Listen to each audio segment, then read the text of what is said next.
What's that? That would be lovely. You want to use mine? There's going to be 2 cans of rain. Yeah, for sure. Do you want? Oh, thanks, John. So the last is on the last edition. So if I'm reading this correctly, on the skate park, supposed to be a maintenance, just maintaining, operating costs. Imagine. Yeah, We're paying off debt. Go with it. Stop her. I think for everybody you should probably do Not just operate. I don't know. nothing in there. The bathroom over there. Garbage cans. There's no lawn. People may be wondering what happened to the mayor. Hey, Bill. We're gonna General be. maintenance. Do they? It's a coup. They plow up there. Yikes. Well, I think they have to do something with the skate park because they were talking about there being chipping going on with the new John? scooters. Were chipping the I- connections. I wonder edges? the edges, and they hadn't had that problem before. So I wonder. No, I'm just wondering about the golf thing. If putting that in there, is it going to add anything to the operating costs of that park? Yeah, it looked like they wanted some partnership to have additional. That was one of my questions, because it does seem like they're asking us to partner with them.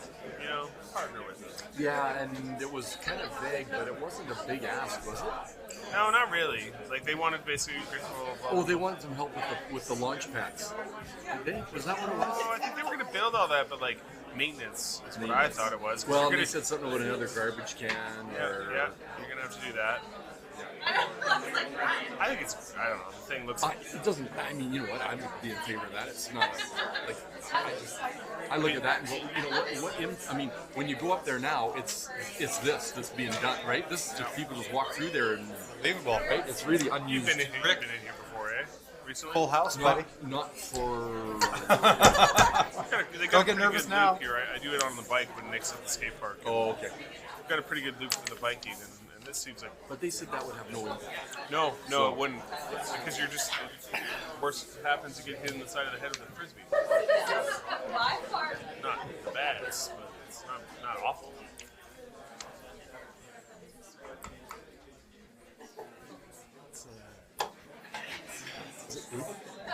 Which one? Oh, right there in the black shirt. Oh, okay.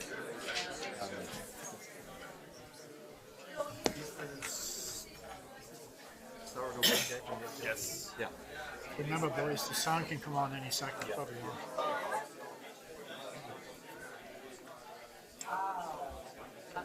Whoa.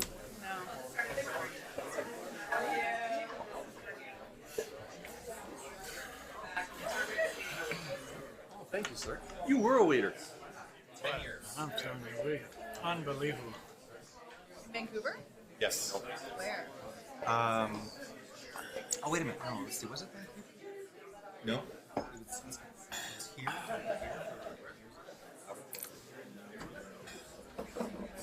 Their Seven acres there. 5 years. Very high.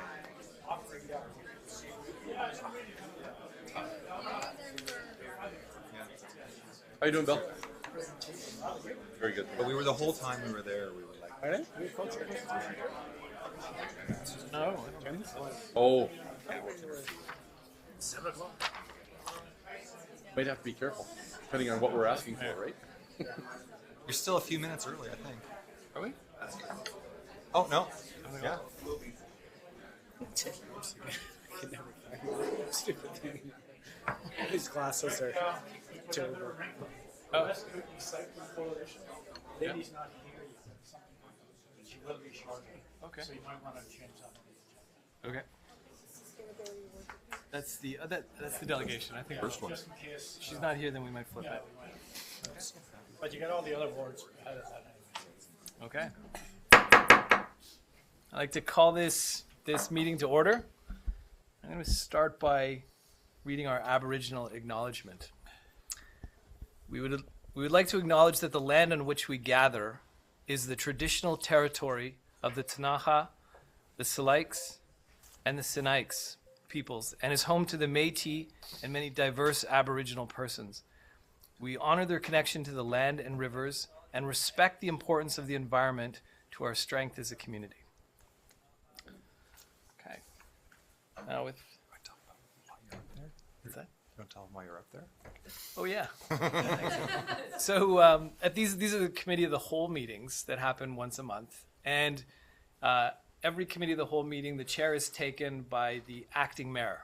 Now, the acting mayor is just one councillor in a rotation every 2 months. Another councillor gets a chance to practice at being mayor. So, Don't get too good at it.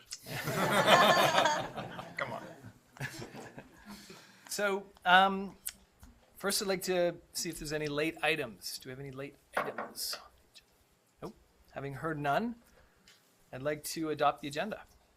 Do we have Brittany? And Jesse will second. All in favor? Okay.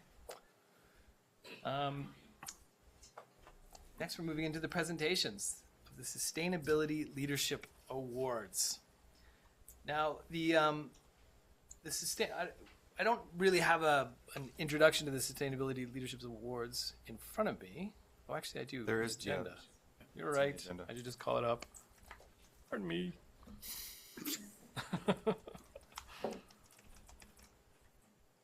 Okay. Let's see if this works. You guys all have to wait. Of course, I can't log in. Okay. Well, I'll read it out.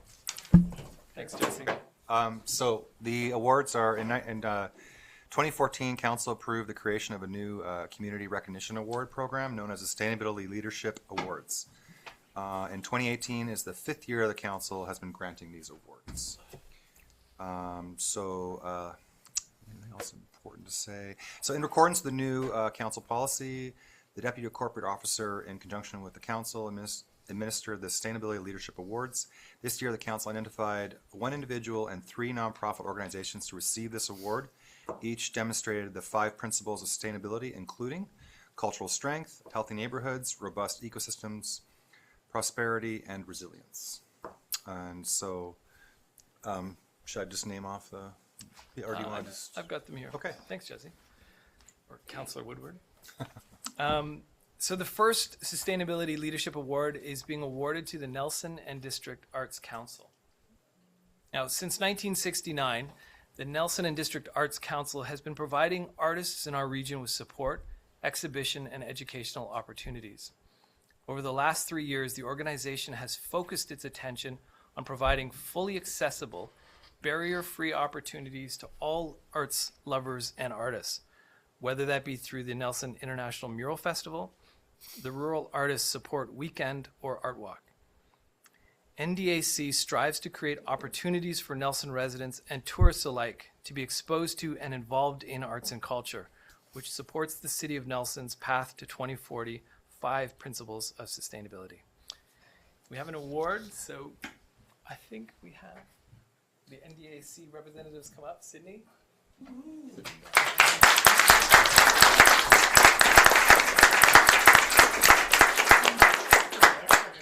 Let's hang out here. Wow, that's nice. That's so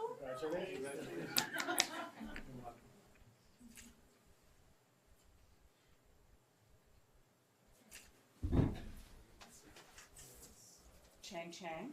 Thank you. Thank you so much. Can I just quickly just give recognition to Ron Robinson, who's just in the gallery.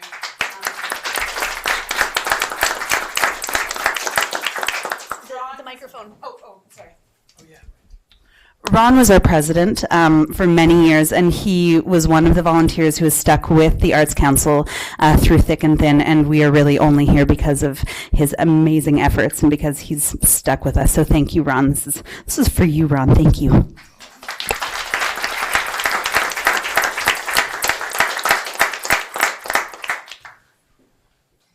All right. The second sustainability award, and Brian, I'm sorry if I get your last name wrong. Brian Kalflash.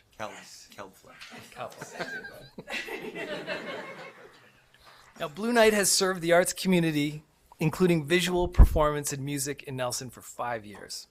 Blue Night provides opportunities for the community to come together and engage locally created art, often highlighted by live music and other performances. It encourages people to walk about the downtown core, to take in the sights, enjoy our arts community, and provide opportunities for young and emerging artists. Brian's work with Blue Night has led to him developing the Market Fest Stanley Street Art Stage and an interactive art gallery at the Caslo Jazz Festival. Brian?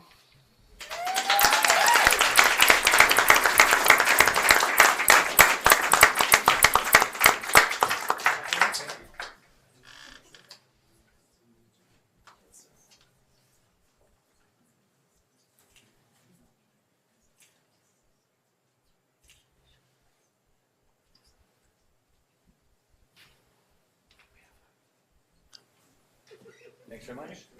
Good job, I'll tip my Ryan. hat to the Arts Council actually for their assistance in getting things done. And thank you very much.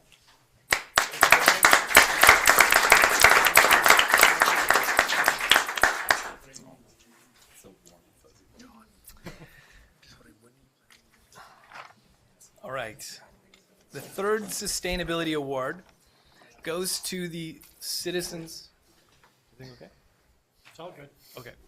The third Sustainability Award goes to the Citizens Climate Lobby. Now, the Nelson West Kootenay chapter of Citizens Climate Lobby, CCL, was formed 5 years ago by several citizens who were concerned that progress on climate action was not moving fast enough to deal with the size of the crisis. They have grown to over 20 active members, ranging in age from teenagers to seniors, and have a mailing list of more than 300 people. CCL is a nonprofit, nonpartisan organization with over 400 chapters around the world, and has in the past year, their chapter in Nelson has worked toward the goals of Nelson's Path to 2040 sustainability by organizing our citizens and our provincial and federal leaders to take concrete action that will help protect this city from the potential impacts of a changing climate. Citizens Climate Lobby.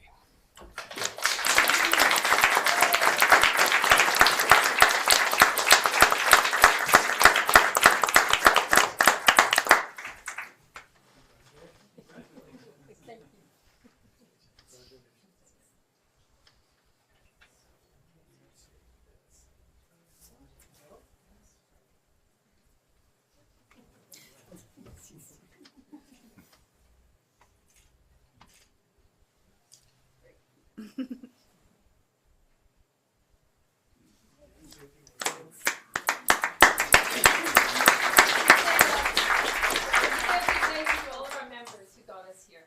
Yeah, it's all a group effort, and it's really inspiring to see so many members of the community.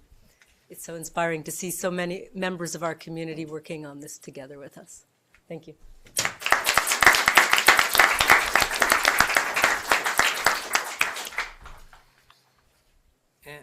And our fourth Sustainability Award goes to the Kootenay Kids Society. With a 40-year history, Kootenay Kids Society has grown into a fully accredited community social service organization. With an annual budget of approximately $1.5 million, Kootenay Kids provides families with information, therapies, resources, and supports. Kootenay Kids Society operates its programs on 3 sites in Nelson with nearly 40 employees. The sites include a licensed child care center, the family place, and the child care resource and referral. Now, Kootenay Kids Society is guided by an executive director and a volunteer board of directors. With the tagline, right from the start, Kootenay Kids Society embraces the family-centered approach to all the work they do. So, Kootenay Kids Society.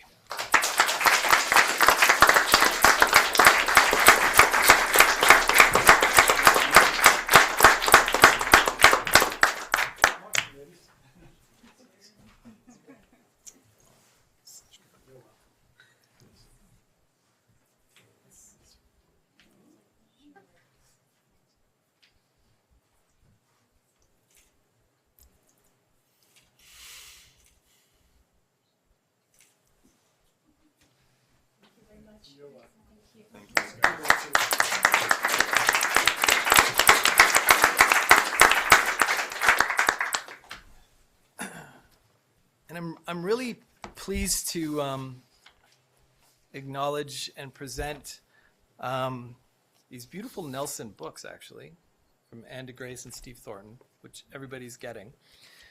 The first one to Braden Hellickson. Sorry, Braden. Braden Hellickson is a 16. Oh my God, sorry. Okay. Braden Hellickson is a 16-year-old. Just right or you break your nose. I know. Is a 16-year-old LV Rogers student who started boxing at the Nelson Boxing Club under coach Jesse Pinheiro. Braden was born and raised in Nelson and started boxing 3 years ago. He attended the provincial championships in December 2018, where he took home the gold medal, landing him a position on Team BC and a contender for the 2019 Canada Winter Games. Now, at the Winter Games, Braden fought in the 81 kilogram division, winning his first bout against an Alberta fighter. Braden's second fight against Isaiah Haya out of New Brunswick went all 3 rounds and resulted in a judge's decision and a tough loss for the Nelson native. His third fight once again resulted in a judge's decision and a win for Hellickson. The final bronze medal match resulted in the referee stopping the contest in the second round, a win for Braden and a bronze medal at the 2019 Canada Winter Games. Wow.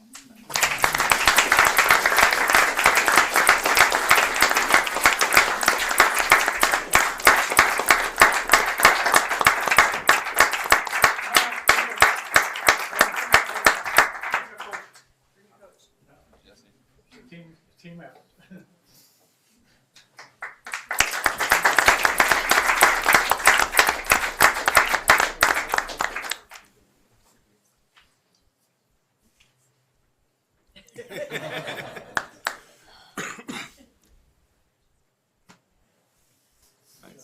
Good job, boys.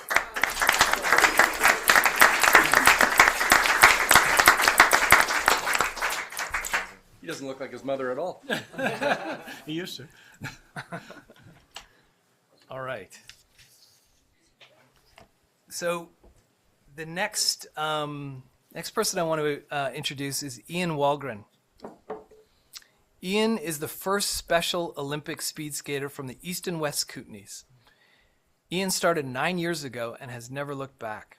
He was the first banner carrier from the area from the sport of speed skating, and he was also the youngest banner carrier for the sport and the first speed skater to medal in the sport from the Kootenays. This was his first time at the Games. He was successful in all 4 races that he entered.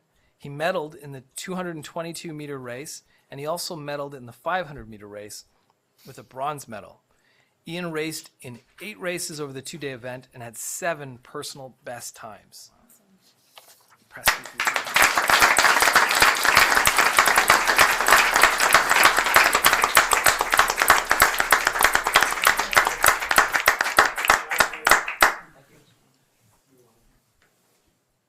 Didn't have to get extra, you deserve it. Well done. Let's give Ian a standing ovation.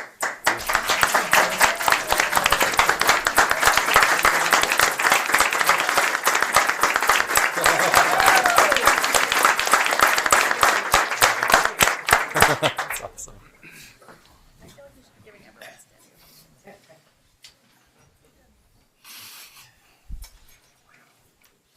Okay. So that's the Sustainability Awards. So I'd like to adopt, like an adoption of the minutes of our previous meetings. Councillor Renwick and Councillor Page. All in favor? Approved. Okay. Next, we have a cultural presentation. And sorry, I just have to get my agenda back up. 201801. 201801.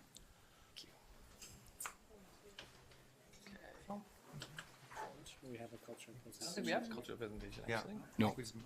All right. And at this point in the agenda, we can have a public presentation. So if, I think we have a public participation, somebody to Is there anybody interested in making a public participation? There are 2 people, I think. Brian? Okay. So we're just going to make notes. Okay. And who was the second? Sorry, what was your name? Okay. Okay, so I have something to read here.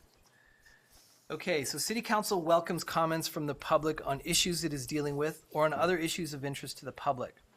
Before speaking, please identify yourself, stating your name and place of residence and the issue you are bringing forward. Please limit your question and or comments to a maximum of 5 minutes. Council will not make any decisions at this meeting about the issue you raise, but we may refer the item to staff for follow-up. Topics raised in this session should be of broad public interest. Complaints of a personal nature will be dealt with by staff through the established complaint process. Thank you for taking the time to participate in this City Council meeting. Okay, we'll start with Brian. Hi again. So speaking of sustainability, I'm currently working with the Cottonwood Lake Preservation Society. And so we first wanted to thank the City of Nelson for the letter of recommendation or support that we received recently. And then just a quick update. And we were hoping Paula, our co-chair, was going to come, but that couldn't happen today. So I just wanted to say we've started a letter writing campaign, and people in the back can have a look at these letters if you see them around town.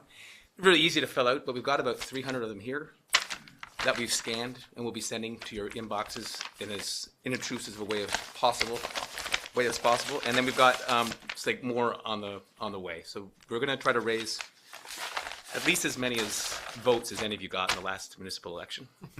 The plan. Sounds fair. So we're doing that. We're basically still seeking support from the city and the region. We're looking at grants. Any support that can be offered to us in terms of grant writing would be accepted and appreciated. And that's about all. Thank you. Thank you. Can I make one request? Hey, yeah, I take questions. Is that okay? Yeah. Through the chair. When you do send, 300 plus letters to us, can you not send them individually? Yes. Thank you. We're working on how to do that properly. Yeah, we've talked to Michelle Mungal's office about that as well. So hopefully it'll be done respectfully and tactfully and efficiently. Thank you. Yes. Thank you very much. Okay, thanks. Thanks, Brian. Okay. Next, we have Robin.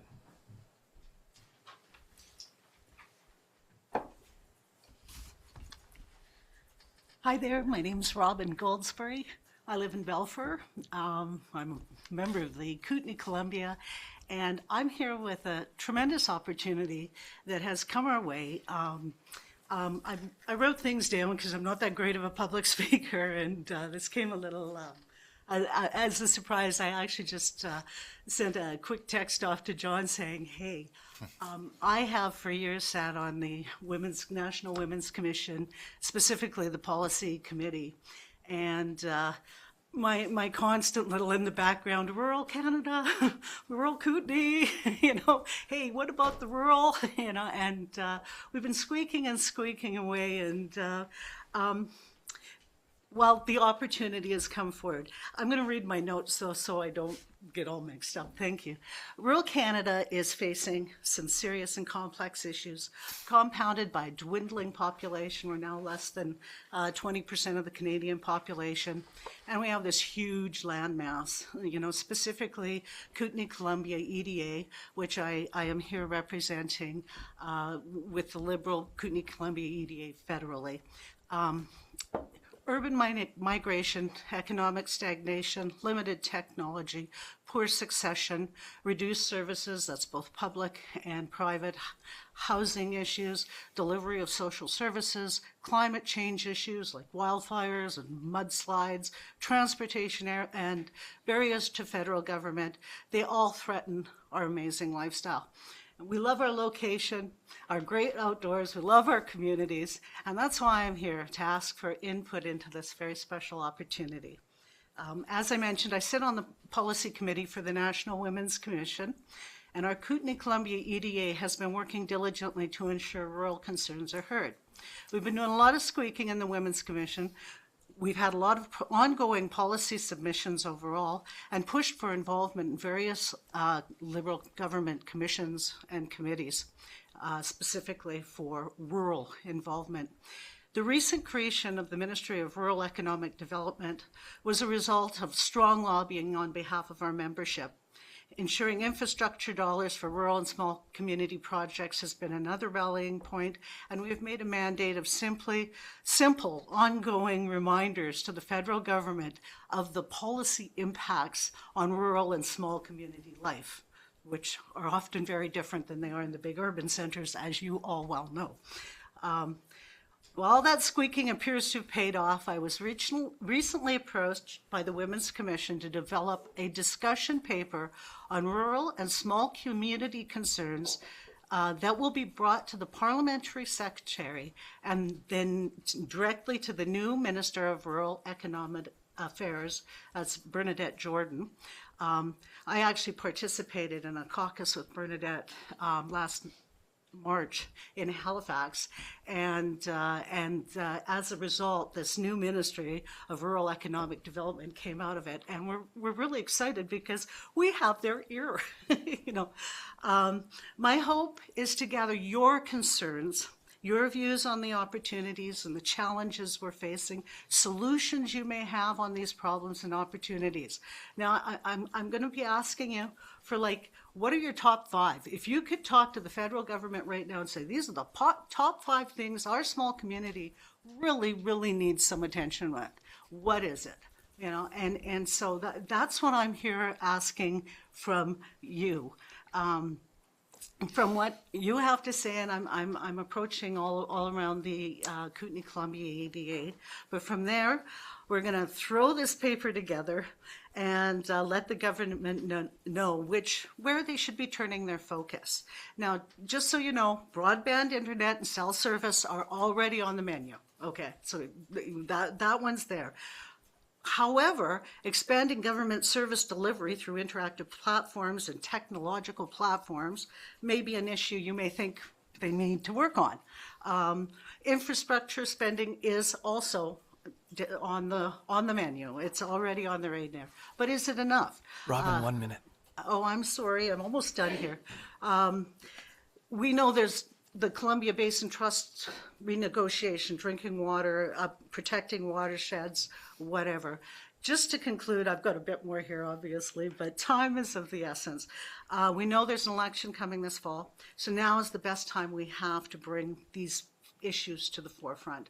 We don't have much time, so without a lot of research, I believe we can still put together a solid piece based on the input from key opinion leaders like yourselves, and yourselves, please, who already have a good handle on these issues. So I'm asking, tell me your top 5 issues. Tell me your top 5. What are they? Problems, opportunities, solutions. Let me know what they are, and let's get them to the government. If for anybody else, it's Robin with an I like the bird at kootenaycolumbia.ca. So if you've got, send me your top 5, and we're going to basically put it all together and see what we can do. And I'll make a point of publishing and being sure everybody gets a copy of it. Thank you so much, Robin. Do you want to just because this is televised, and so people that are watching either right now or later, they might want to have your email as well. So if you wanted to repeat it so you could get their feedback for people that aren't able to be here today, that might, so you just want to put it into the microphone so they can hear you. Okay, it's Robin, like a bird, ROBIN, at Kootenay Columbia, just like kootenaycolumbia.ca. And thank you very much for this opportunity. And John, thank you for putting me on the spot real quick. I really appreciate it, and I really look forward to your input. Thank you. Thank you, Robin. Thanks, Robin.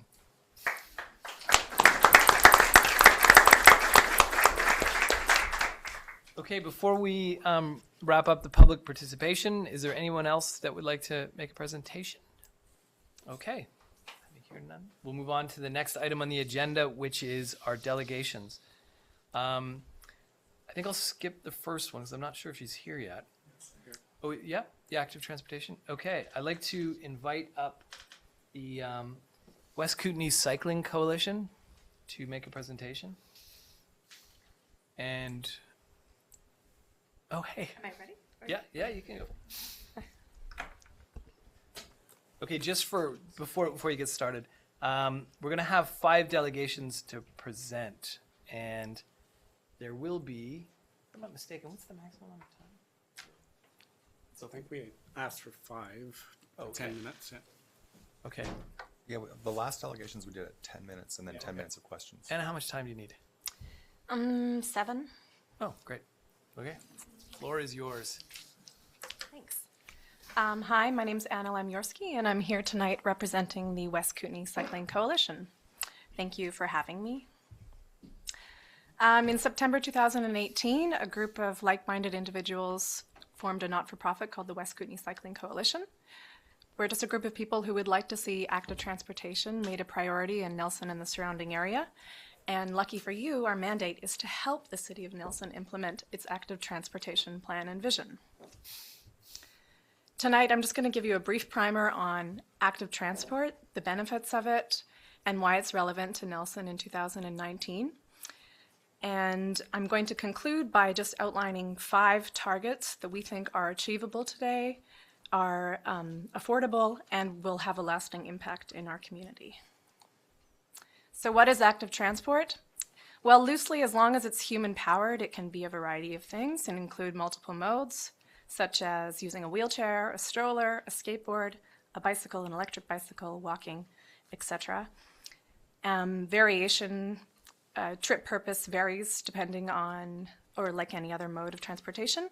So that can be for recreational purposes, commuting.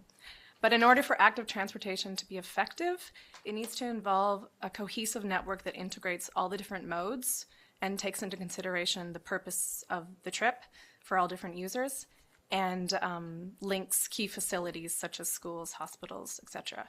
The City of Nelson's active transportation plan already has a proposed cycling network and a pedestrian network. So Nelson has a lot of strengths that make it an ideal place to have a dynamic active transportation network. Its geography actually makes trips, shortens trip length time, and enhances connectivity and mobility.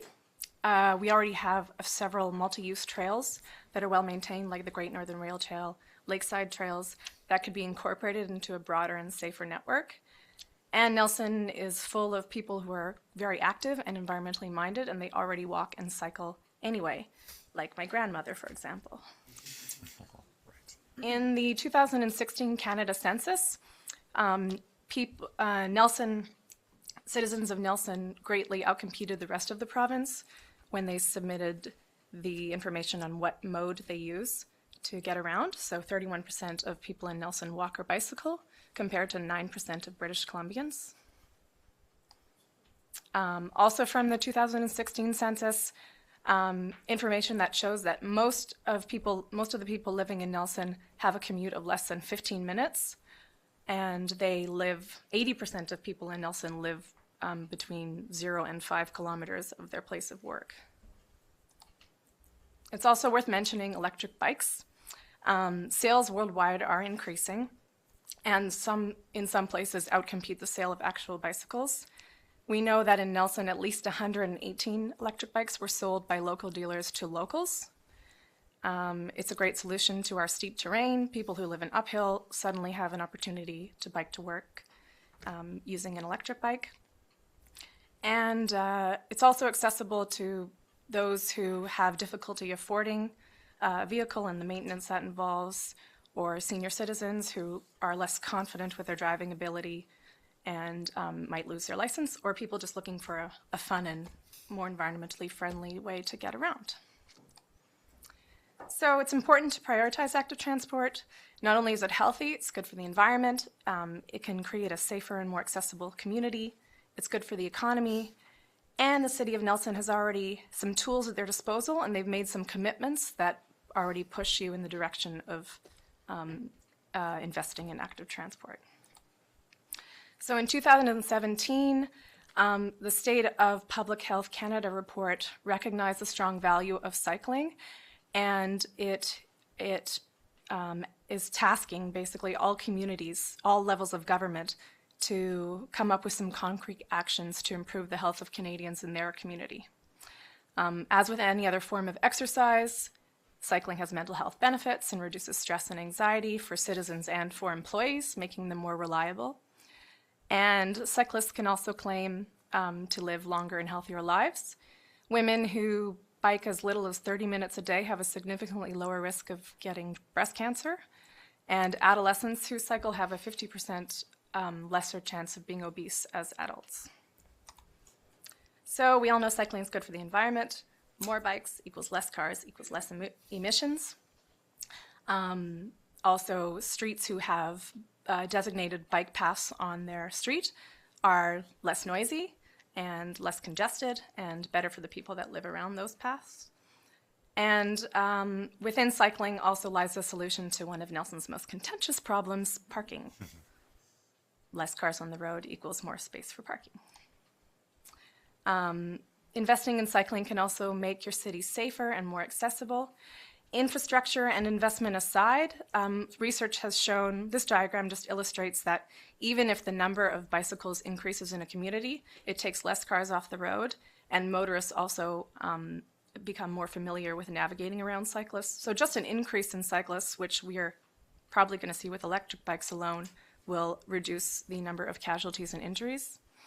Motorists like it. Up to 97% of motorists feel more comfortable navigating around cyclists if they have a designated bike lane.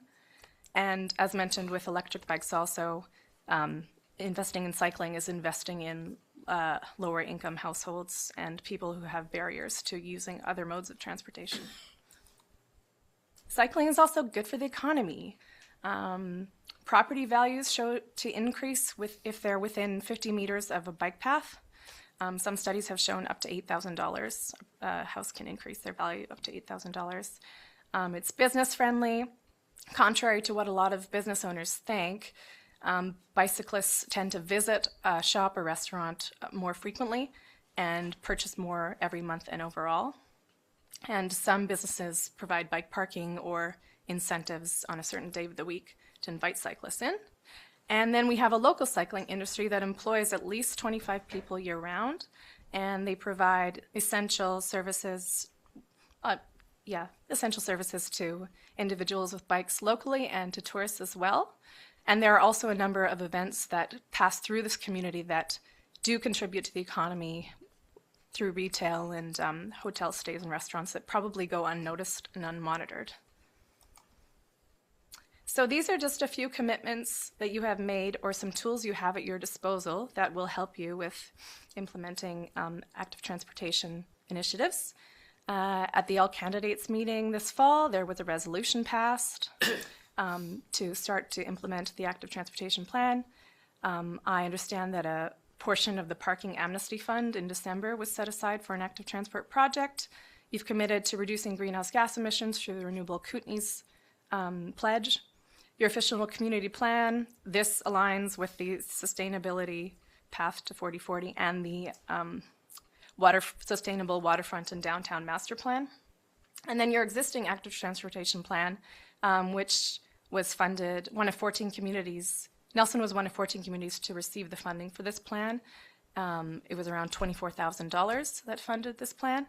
It's robust, it's good, it needs some updating, but it's already, you've got something to run with.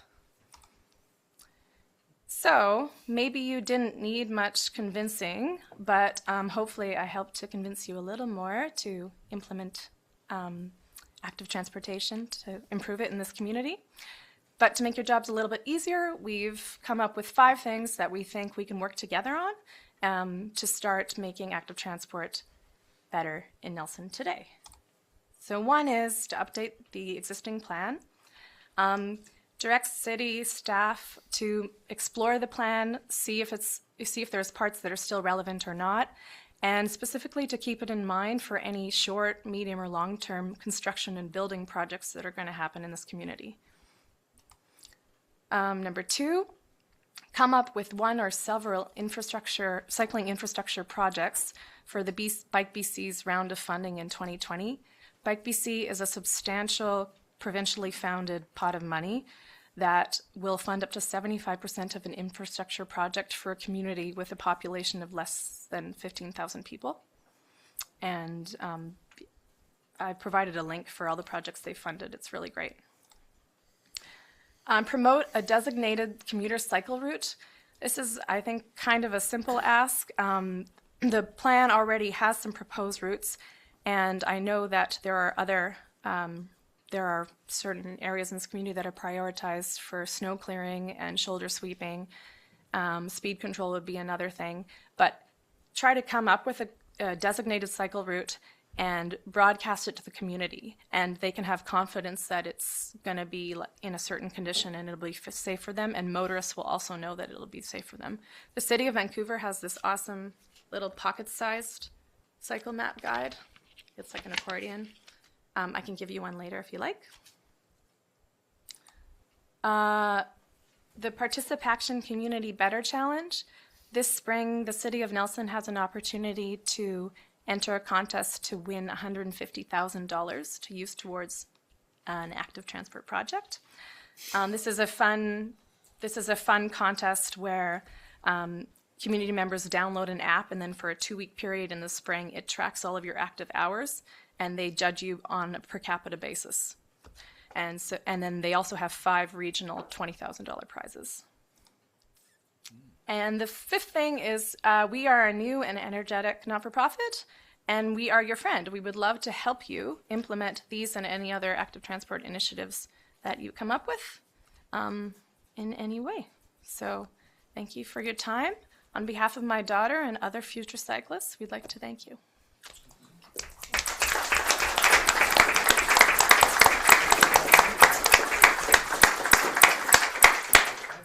Any questions? Thank you, Acting Mayor Lochtenberg. Anna, that was a very good presentation. Thank you very much. Oh, thank you. The presentation that we received from the city that I think was a little longer version than what you put on the screen. There's a slide there with about perhaps 20 questions that you have on a graph. Mm-hmm. Is it possible to get a copy of the questionnaire at some point? Yes, probably, but was it the survey or? Active transportation in Nelson, why is it relevant? And then there was number of respondents. Oh, yes. Yeah. Yeah, I can get you that. I'm assuming that's the questionnaire that went out? Yeah. That would be great. That's in the plan. Yes, okay.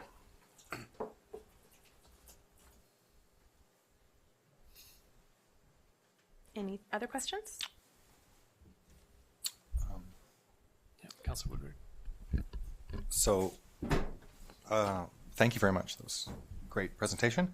That participation piece, I mean, that would be phenomenal. Even like the 20,000 would be phenomenal. I'm wondering, like, I mean, you know, the city could be part of that process too, but I'm wondering what else? How would you see getting out that information to get the town involved in something like that? Yeah, well, I mean, I'm wondering if we would work a little bit with like Nelson Tourism. I don't know if they have some resources there. It's not really a tourist project, I guess, per se, but they have that great, like, Awesome Nelson campaign, that video campaign. So I would think it would be great if we could make a video or something through them. And then we can just promote it social media. We can probably come up with some other ideas, but I think we could have a really good chance if it's marketed well. Yeah. I think you know, considering the incredible uptake of electric bikes in this town, and just the sports culture of this town, that we should be in the running for something like that, I would imagine. I agree. Okay. Great. Thank you, Anna. You're welcome. Okay. Thanks. I'll get you that, Cal. Thank you. Thank you, Anna. Okay. So our next delegation is the Disc Golf Society, the Nelson Disc Golf Society. We'll be presenting a proposal for a new disc golf course.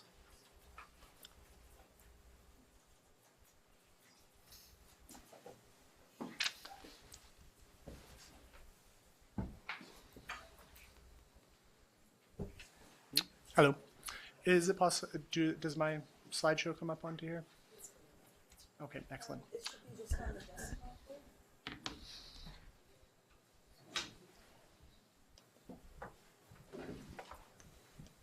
I see it. Mhm.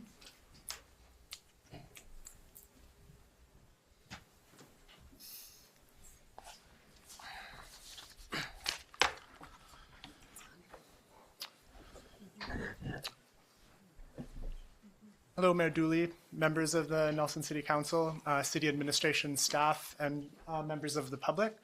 My name is Irely Anderson. I'm here to represent the Nelson Disc Golf Society. Tonight we would like to invite the City of Nelson to partner with our society to develop a disc golf course here in Nelson. So the agenda's up on the screen here. I'm going to briefly give some context and brief everybody so we're all on the same page as to what the sport of disc golf is. I'll give a bit of context about it regionally and why it's would be a good fit to have more development of the sport here in Nelson. And then I'm going to try to get to the proposal pretty quick and then hopefully have time for questions. We've put together a good proposal that has been distributed to you. So if you have any questions, we can approach them then. The GIF is kind of coming up weird, but this is going to be a little bit of a demonstration about what disc golf is. It's basically played like normal golf. There's a pad where you start. There's a target that you're going to. It's scored based on your strokes, and you're trying to get to the target in the fewest number of strokes. One of the best things about disc golf is that it's generally free to play. It cooperates well with other users. So a park that has a disc golf course in it can still be used by cyclists, pedestrians, dog walkers, and other members of the public. Anybody can play it, young and old. The disc, it's $5 and you're in the door to play it. You can play around in as little as 45 minutes. Yeah, so that guy was doing his drive. Basically, the round gets the hole gets finished by putting. So that's what's happening in these two GIFs. So like I said, young or old. Once you hear those chains rattle and you sink a putt, it's totally addictive and you'll love it for life. It's just a great excuse to get out into the park and take a walk. So yeah. In BC, it's getting wildly popular. There's some regional hubs where it's really starting to take off, like the Gulf Islands in the Lower Mainland, where they host the Duck Golf Provincial Series. Hundreds of players go to those events. It's an economic, boon to the communities that host it. 63 courses when I checked this proposal, and more every year. So Kamloops just approved a course on an old ball golf course in downtown Kamloops, and they're going to be hosting women's nationals there next year. The other picture of the tee pads, that's documenting a volunteer-run session where they're putting in new pads at a course in Langley. Wycliffe, which is near Kimberley, they've also put in a course in the past couple years. And yeah, like I said, some really strong regional hubs for it in the province. And I think the West Kootenays are poised to get there because we have currently 3 courses. The vertical picture is the course in Fruitvale. The snowy one is the course in Weimar. And the group of players, that was at the tournament in Rossland this fall, where they have one of the more competitive courses in the region. So disc golf players from Nelson, we're sort of refugees at the moment. We go and frequent these other courses, commuting out there to go and play. And we don't have a solid place of our own to play right now. So sometimes we call ourselves closet disc golf course players. You'll be walking down the street and you'll see a basket in the back of somebody's yard and be like, oh, they play disc golf. Who is that? I don't know who lives there. Must be another closet disc golfer playing at another regional course. And we've also got some notable competitive players. Kailash and Ganesh Sanjeevi. Kailash is here this evening. They travel regionally and play at tournaments in the United States. They were awarded the Tom Sick Award for the parent-child team at the Farragut Open, and Kailash won first in intermediate against players from across the Pacific Northwest.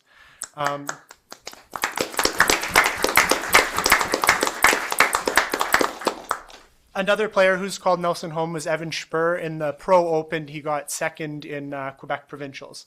So one of the reasons that we're really excited to try to bring a course to this region is to support up-and-coming players, players like Kailash, who'd be able to bring it to the high school and potentially start a club and add it to the growing list of awesome outdoor activities that are available here. So who's here today? We're the Nelson Disc Golf Society. We're a registered society in BC. We have already some funding available for a course, but the site is the missing link for us. We have a strong membership. But yeah, we're sort of playing these other regional courses. So we've been looking to bring it to Nelson for some time. We'd originally brought a proposal for the land above the cemetery, but after some discussion, it was decided that that was unsuitable. It went on hold for a bit, and then last fall, based on a prior license of occupation from the city, we brought forward a proposal for the 10th Street campus. We were unable to bring that one to fruition because the Interior Health Authority is not able to allow us to continue to use that land. I guess I should mention that we've been playing a course informally at that site, which is the top photo here. So now we're looking to sort of formalize a course here. So that's our goal today. We'd like it to be the hub for a disc golf community to form in Nelson for recreational and competitive players.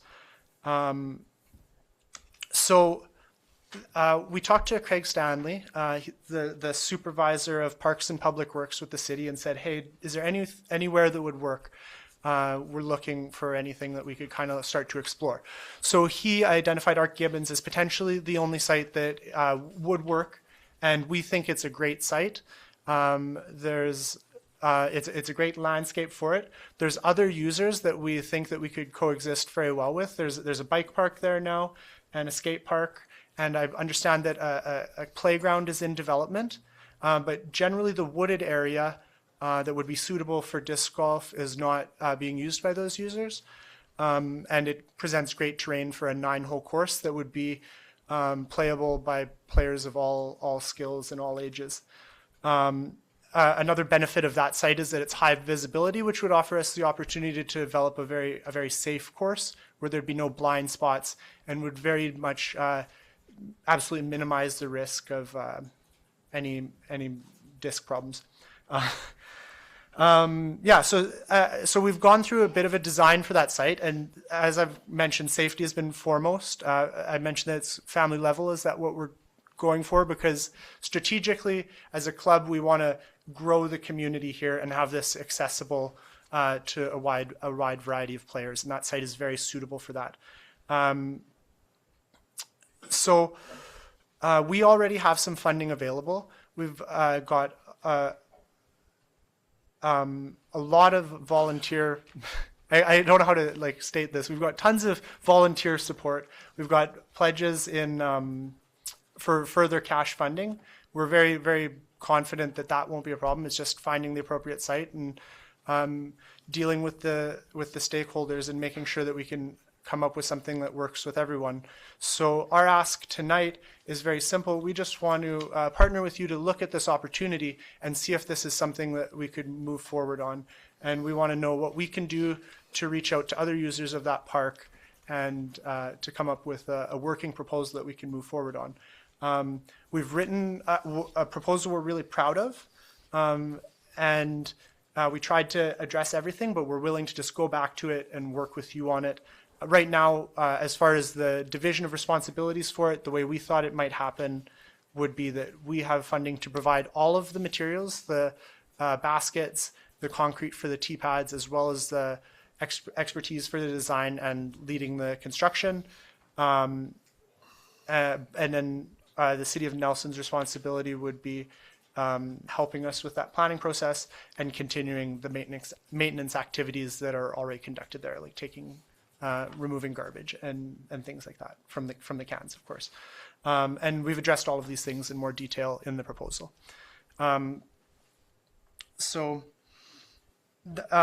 This basically concludes my comments. Thank you very much for listening, and any questions that you have, I'd be happy to answer. Thank you. That's great.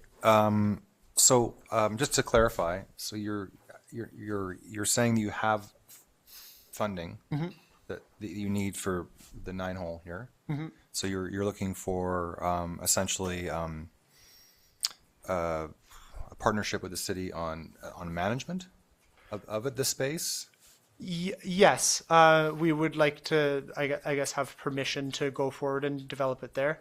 And then, yeah, partnership moving forward, we would donate the materials, donate our time, and moving forward, it would be City of Nelson Parks infrastructure. We, on an ongoing basis, could also offer support on maintaining those things. Obviously, we'd want to make sure that the baskets are staying in playable condition, so we could take care of any of that sort of specialized maintenance.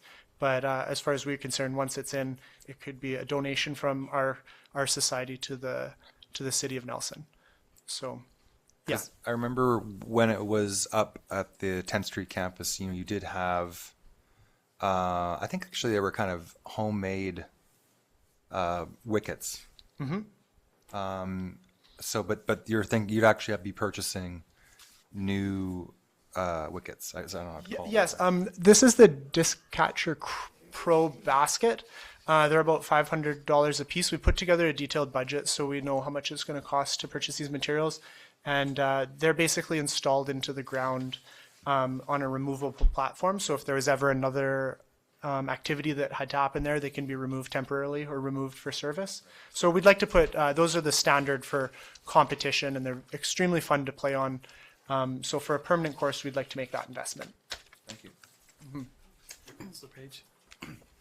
And I guess just from a maintenance perspective, how long do these baskets last before they need to be replaced? They look pretty sturdy, but They could easily last 15 or 25 years, and they're modular, like the band, the yellow band on the top, that can be removed. The chains can all be replaced, the baskets. They're galvanized steel, weatherproof. They last for a long time. Yeah, at least 15 or 20 years, I'm sure. Yeah. So do we want to probably just refer this one to staff and look at it a little closer? Perfect. You want to vote on that? No decision tonight. We just. Can I just ask one question? Have you, or do you intend to also make this presentation to either Parks or the Rec Commission? Because they are starting to be involved in city parks, and in fact, on the recreation side, the city itself doesn't, do recreation planning ourselves. They're the ones that look at it from a regional point of view. So I think for information, at least, letting that Rec Commission know that this is a sport that's, the presentation you made tonight of what it looks like in the region and how that fits, and their awareness of it and how they might be able to program it or et cetera would be, I think, very valuable. Excellent idea. Yeah, we would be happy to do that. And you're lucky enough to have two of those members right there. Yeah, that's I would right. just say April 9th is our next meeting. Okay. So we'd be happy to receive you there as well. Okay. Yep. It might not be me making the presentation because I'm going to be in Arizona doing a big hike at that moment, but somebody from our club will be there for sure. Okay. Okay. Councillor Anderson. Yeah, I just had a quick question. Where I've seen it before, they actually don't have concrete pads, and I was just curious why, sort of in your ideal scenario, you were hoping for concrete pads. And I love the idea. I love that it's like a low barrier sport, all ages. So I think this is a great idea. I'm just curious about the concrete pads. I like to see sort of as low impact as possible. Sure, absolutely. In my experience, they've been the lowest maintenance. They're quite durable and they last. But I've played on all kinds of surfaces. There's also, ones like turf are not very ideal. They're also still quite an impact, and they're very high maintenance, but can be good at competitive courses. But you can play it on wood chips or other surfaces as well. So. Or just dirt? Just dirt, but if it's just dirt, it can cause some like localized erosion. Like it'll get pitted, and it won't be a safe surface to tee from. So concrete is generally, in terms of safety and durability, the gold standard. But a close second would be a wood chip mulch potentially. Okay, awesome. Thank you. Thank you. Mayor Dooley? Yeah, that particular park in Rosemont is near and dear to the hearts of the people that live up there. So an open house would probably be one of your steps you'd have to take to present to the community, something similar to what the All Ages Park did recently for their proposal to put a wheelchair accessible area around close to the skateboard park there and so forth. So you might want to keep that in mind, and usually Rosemont School is the location for that. And I concur with Councillor Anderson. Potentially something more organic for the pads would probably be more acceptable for the park as well. So just a thought. Okay, excellent. Yeah, we'll look into those other options and look forward to making an open house with the residents up there. And I have a question. The 9 holes, what's the potential for tournaments and people to travel to Nelson to participate in the tournament? Is it more an 18-hole thing, or can you do 9 holes? And there can be tournaments on a 9-hole course. To be very candid, if we were daydreaming about it, what we would envision would be someday partnering with the golf course that's right across the street there. A lot of the more competitive tournaments now are played on golf courses, and those are the ones that draw people from the widest possible region. And so to be able to show off our homegrown course, but then a larger kind of bomber course, like with huge holes, to bring in pro and higher level athletes as well. So there's definitely potential for tournaments at all levels there. Like you said, the Kamloops tournament there's a national tournament in Kamloops? That's right. What would it take to get a national level tournament here? There's certain design considerations. Usually you'd like an 18-hole course, but temporary 18-hole courses work. Like I said, lots of them are played on golf courses. And sometimes for those larger national level tournaments, what you would require would be 2 courses, because it'll be 3 or 4 rounds played over a weekend at 2 courses. But as a society, our strategic idea with this course is to really just create that kernel, that seed that's going to grow the sport here, that a community can have a gathering place to play. And then we hope that the popularity will take off, and we'll be able to look into other courses in the region, and potentially other ones perhaps on private or public land close to town as well. But yeah. Right. Thank you. So did you, Councillor Page, want to make a motion about? Or it is for information. Okay. But I think. Yep. Yeah, I'll probably formally come back to council on the 4th to move it to the next step. One more. Thank you. Ireland, thank you for the presentation. It's very good. I really like what I see. Have you, talking about the golf course, and it's great that you have dreams. Have you talked to anybody at the golf course about your dream, about having access to that golf course? That's why I said it was a candid thing. If we're daydreaming about it, I don't want to put the cart before the horse there, and get too far. But I did leave a voicemail that I hadn't heard back from, and so I wasn't going to pursue that too aggressively until I knew what was happening on it. But yeah. I don't give up on that. They're, they need members as well, and they're looking at all sorts of ways for income and for their club. And I don't know if anything could happen or not, but I think it's worth the conversation. It certainly could. The Salt Spring Island Disc Golf Club, they recently expanded a couple new courses, including one in partnership with their golf course. And they're charging, I think, $10 or $15 a round. And in the first year, the club lent the course their baskets. But after 1 year, the club was like, this is great. Lots of people are coming to play. They put in cement pads and baskets at a cost of at least $18,000. And they're off to the races. So that potential, if the golf course is interested, is very real. So you never know. So yeah. No, I intend to continue to pursue that. Thank you. Yeah. Thank you. All right. Awesome. Thank you. Thank you. Thanks.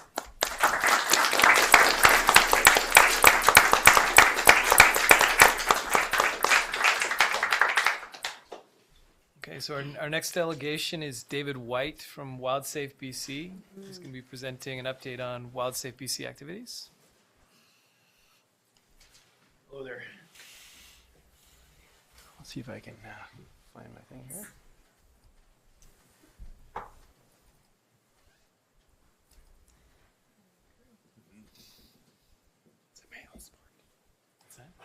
Okay, my name is David White. I'll try and be as quick as I can here tonight because it looks like we have a pretty busy meeting.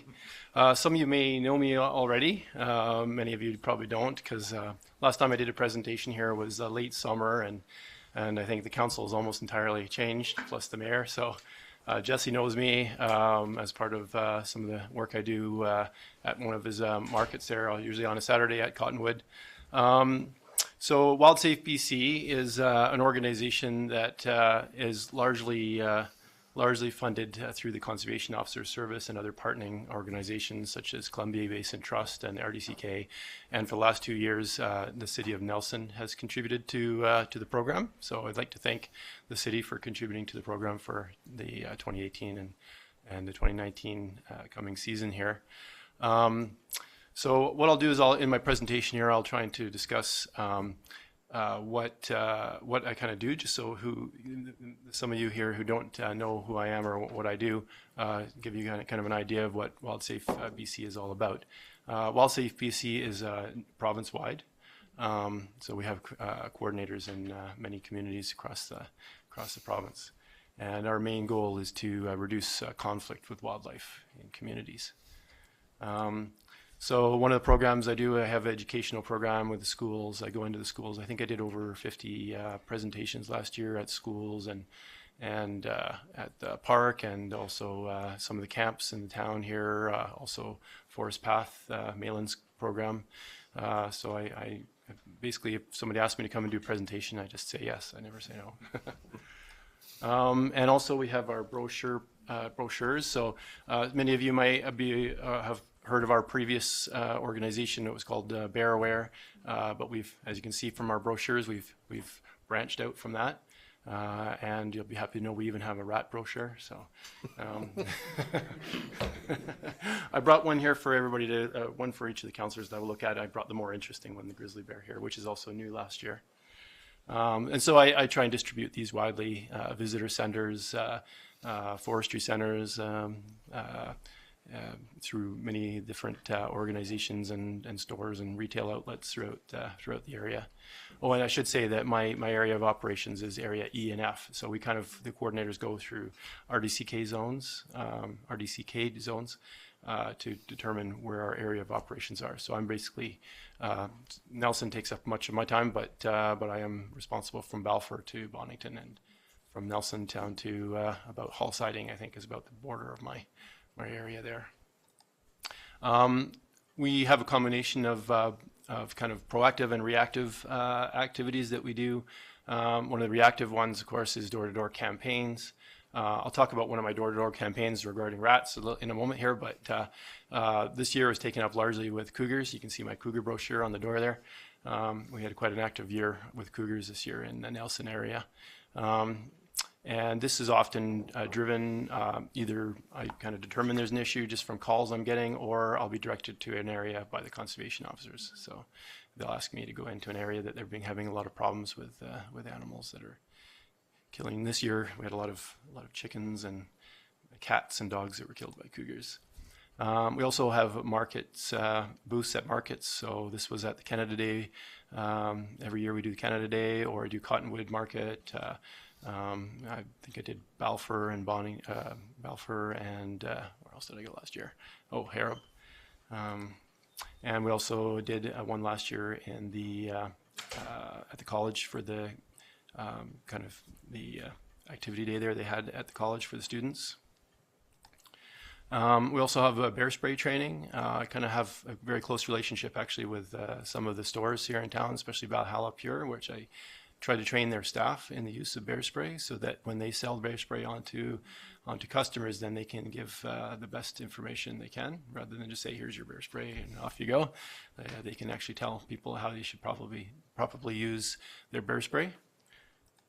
And we also do garbage tagging. So after 10 o'clock at night, I'll go to a garbage zone that's about to be collected the next day and just kind of buzz around the area and see if I can find garbage that's been put out the night before. And then I put a nice yellow sticker on the garbage, and then I go and have a friendly chat with the person or the people that put it out the night before. And one good news thing, just kind of based on kind of very vague data that I collect on garbage tagging nights, usually never find more than, I think I've never found more than 7 garbages put out. And it usually averages around 3, so, and it's gone down from that recently, actually, so I'm rarely finding garbage. In fact, Rosemont, I almost never find garbage put out, maybe because of the grizzly bears. But so as far as bylaw 3198, which deals with attracting dangerous wildlife to properties, I think there's pretty much about 99+% compliance, so that's good. Yeah. Okay, so last year was the year of the cat. So as you can see here, 2018 was way above the average for cat complaints. Most of that was, there was a few on the edge of Nelson, most of it was on the North Shore. And many cats, especially between 2 Mile and 6 Mile, were taken, a couple dogs and chickens. So bears in Nelson. So I started collecting this data here, and usually I just do an annual data, but this is through the whole season here as to when complaints are at the height in Nelson. So May, there was a big spike, which makes sense. They've just come out of hibernation, looking for something, but the grass hasn't greened up, so they're not grazing yet. And then again, as berries die out or have been eaten off, then September, October, there's another bump there. Yeah. So just that's this is all new data. So last time I think it was here was August, and so this is all new data that I was able to collect because we got past November in 2018. And so here was bear complaints by the year. So 2018 was just a tiny bit above average, and way below, of course, 2016, which I noticed many of the previous people coming to talk here discussed a lot about climate change. And I think that, there's no paper that I can point to say that this was a result of climate change, but I think given that 2015 was an incredibly dry year, and actually we've had many dry summers, but 2015, if you remember, was dry right from the spring right through, which probably resulted in a poor berry crop in 2016. So it's not surprising we had a lot of bears running around Nelson in 2016. But it's something that we can look at maybe in planning in the future. So we can say this summer we have a similar conditions where we're going into the summer very dry, and it goes dry right through the summer.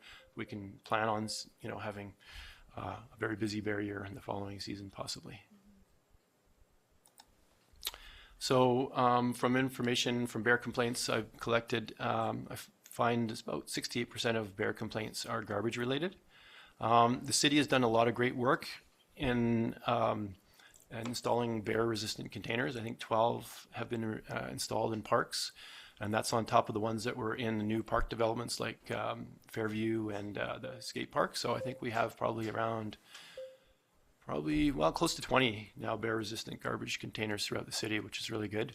I think when I did a bear danger or hazard assessment, I think we counted around 80 or so open or garbage receptacles through the city. So we're getting close to about 1/4 of them have been replaced with bear-resistant garbage containers, which goes a long way in preventing habituation. Most of the garbage complaints, you'll find here's a variety of sort of things attract bears and cause complaints. I'll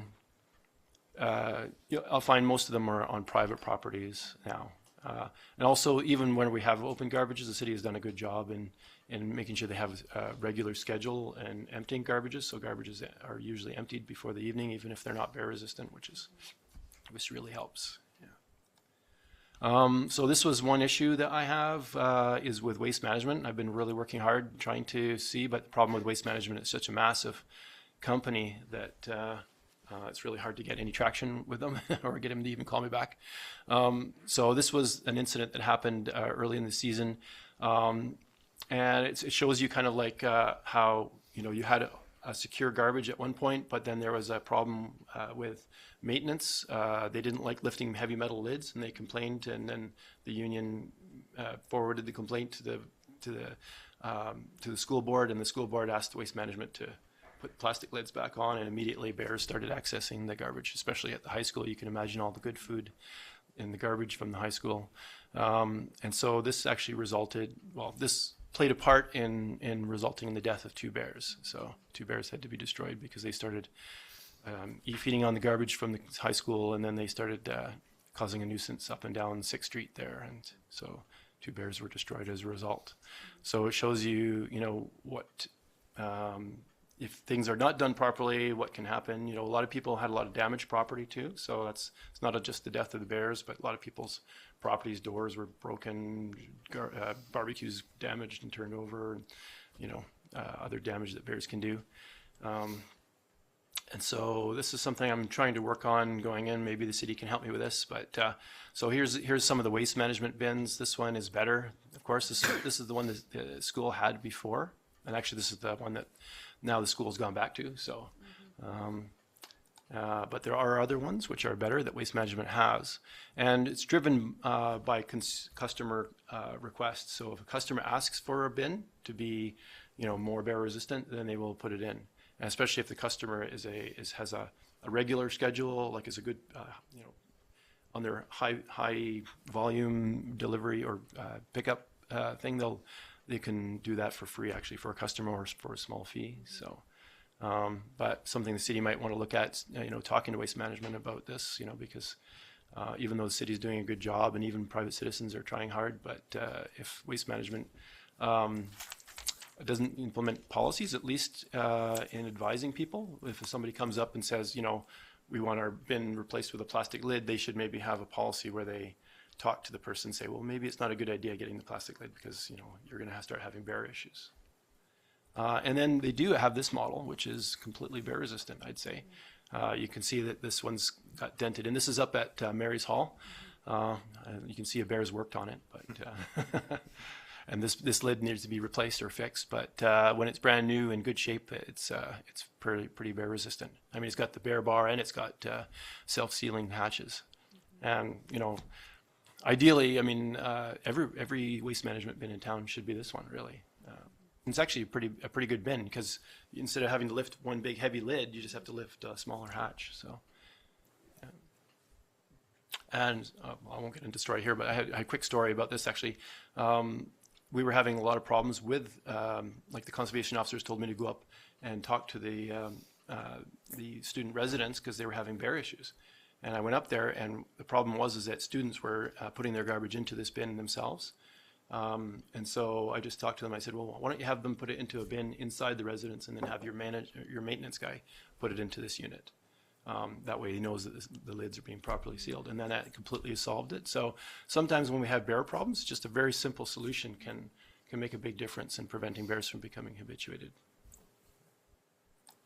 So I'm not recommending this, but I'm just saying that in my kind of travels, this is in Banff.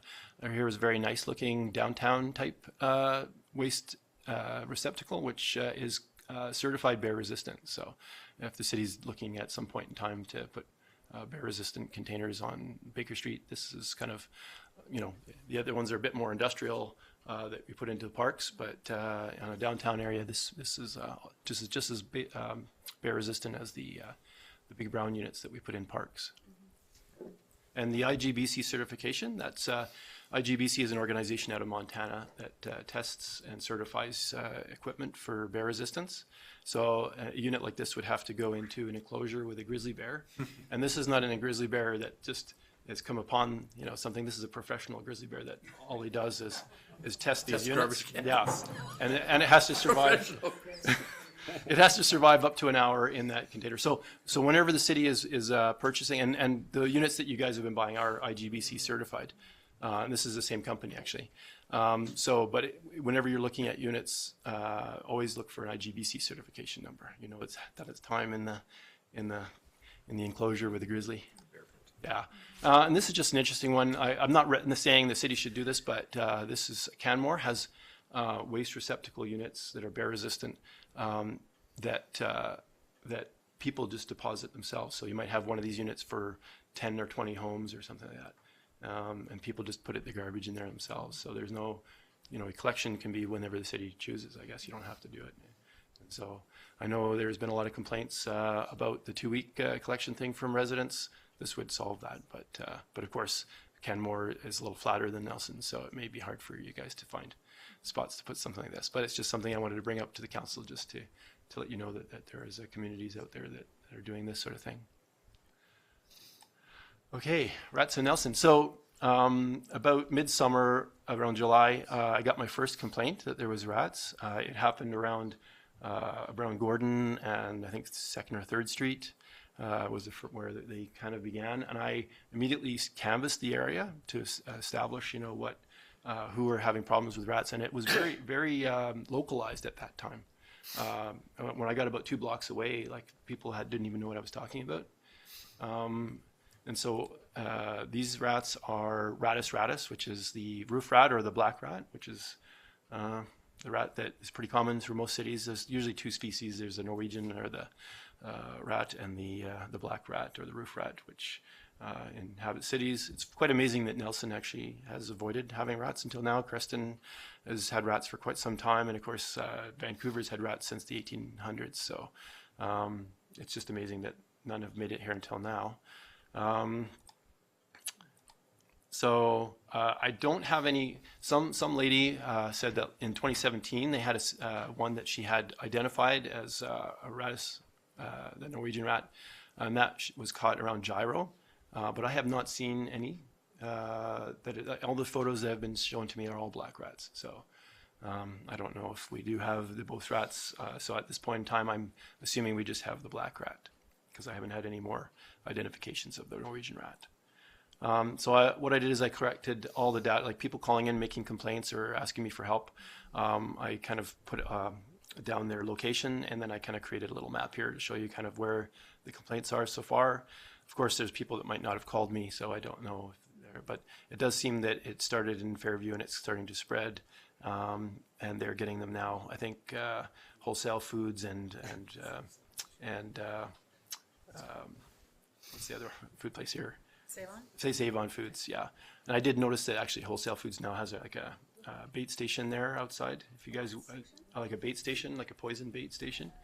So I'm assuming they have rats there too. So, and I did get a complaint of one out in that area. So I've been dealing with it mostly and trying to encourage people to seal their houses, because I have had a few people calling me that have rats that have come into their homes. It's mostly older homes, or ones that have had old homes that have had new additions, and there's gaps and things like that. So newer homes should be okay if they're kept sealed, but rats can get in through the size of a loonie, so they can dislocate their rat rib cage and kind of squeeze in. So I've been trying to get people to make sure they go around the perimeter of their homes and try and seal up their homes for that.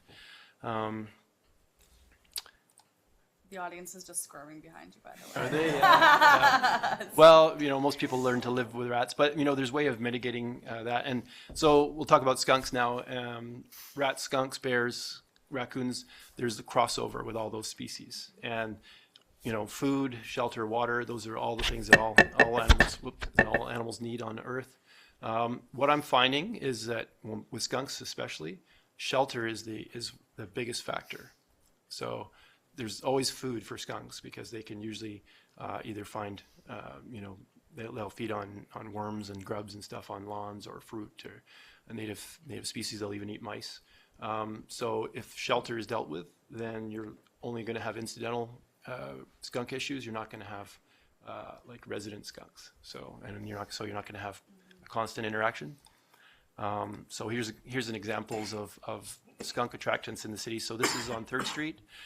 If you can't really see it up here, but right above it says 1932 on there. So it's probably one of their oldest sidewalks in the city. I think this is a 600 block of 3rd Street.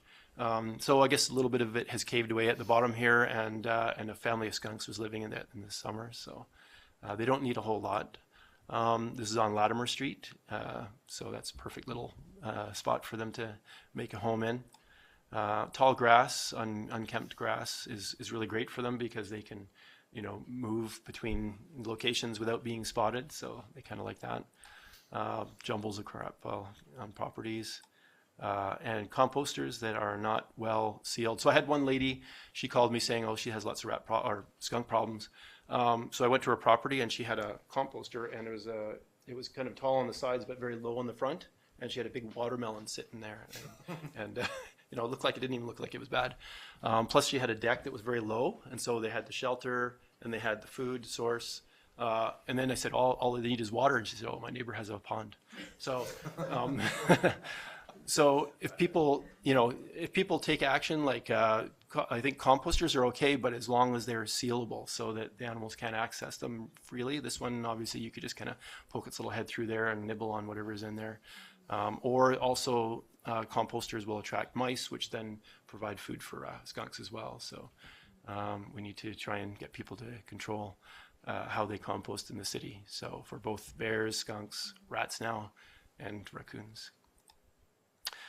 This is at the ballpark on 5th Street there. I actually saw a skunk walk down the hillside and go right underneath the little spot there. So if that was raised up, it would not be as enticing for a skunk, or you could put boards down all the way around it. So sheds are probably one of the #1 sources of habitat for skunks. Little gaps under things here, piles of wood. And of course, all these old sheds that are around Nelson that nobody really uses anymore, but they just store all their stuff from 30 years ago. And the doors are broken, so there's a little gap there they can get in. People fix the doors and seal the doors, and then they won't have skunks living in there. And of course, overwatering. So this is where skunks and water management cross over. People overwater their lawns. They drive insects and worms to the surface, which then attracts raccoons and skunks at night. So if you see robins hopping around in the day, you're going to have skunks and raccoons hopping around at night. Yeah. So when you skunk-proof your properties, then the 3 main predators of skunks take care of your skunk problem for you. Because what happens is that when you skunk-proof properties, it forces them to travel further from their location, and then they're more susceptible to predators. Yeah. And just so you know, I live up at Mountain Station, and we don't have any skunks or raccoons, and that's because we have owls and coyotes. So, yeah. But urban areas, unfortunately, limit the amount of available habitat for predators, plus all the extra food from composters, fruit, and lawns increases the amount of calories for these animals. So, yeah.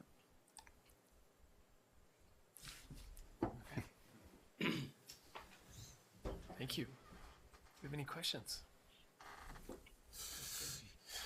Yeah, I thought it was, just as a point of information for everybody else, I thought it was kind of interesting, the Canmore model. They have a population of 14,000 people, and people drop off their garbage there. I thought that was kind of neat. Coming from Alberta, we always had the rat patrol. We had a wheat farm out there, so it was well understood trying to keep that out of the province. Is there, since this is at the beginning of a problem, are we already past the point of no return, or should we be doing a lot more to try and stamp out this rat population before it really takes hold? Well, I mean, it would be good to get it under better control, and I can do is only so much with education, I guess, because not everybody's going to listen, or I've written articles and gone on the radios about it, and I go door to door and I talk to people about the issue, and people call me in and I try and help them with it. The issue is that rats, they have like an 8-week period that goes from gestation to sexual maturity. Yeah. So 2 rats can produce 1,000 rats in 1 year. Yep. The biggest thing to do is to control the amount of food in their habitat to prevent them from taking advantage of that exponential growth. So if you can do that, trapping of course helps, but predators are the main thing that control rats in the wild, and they're just not the predators to do that here in Nelson. So if the city wants to institute some kind of program, I'd be willing to help institute that. I guess going in and trapping, poisoning is where it's normally used, but then there's a problem with poisoning unintended species or unintended like pets or other things. So that's the problem with poisoning. So that's normally how it's dealt with. I think we actually have somebody in town here who could be consulted because they were involved in the rat eradication program on Haida Gwaii. Right. So I can link you a city up with that person if he's willing to help out, which I'm sure he would be. So, Right. yeah. You refer that to staff and get some more information on what we could do. Mhm. I think this is one of those things you punch hard right at the start. Yeah. And you have less issues. Yeah. Yeah, you also want to do it right. Like if we use the wrong poison and start killing all the birds. Professional Yeah. bear, but we don't have a professional rat predator. I mean, the problem with the rats too is that they are also devastating to native species too. So like birds and stuff. So I know some people have already complained to me that they've noticed I drop in wild birds that they normally see. So in I their don't think area. anyone wants a rat problem. I think we want to punch hard. Yeah. So gross. Yeah, so I'm willing to continue my educational program and work with that. But if there's other things you guys want to work on, then let me know, and I'll collaborate on it. Okay. Awesome. Thanks, Dave. All right, thank you, Thank David. you. Thank you. Thanks, David. I'll leave these guys for you here. Oh, one thing I forgot to mention is that we have the Junior Ranger program for the kids, so I'll leave a copy of that to show that what I give out to usually 10 and under kids. I'll leave that here for the council.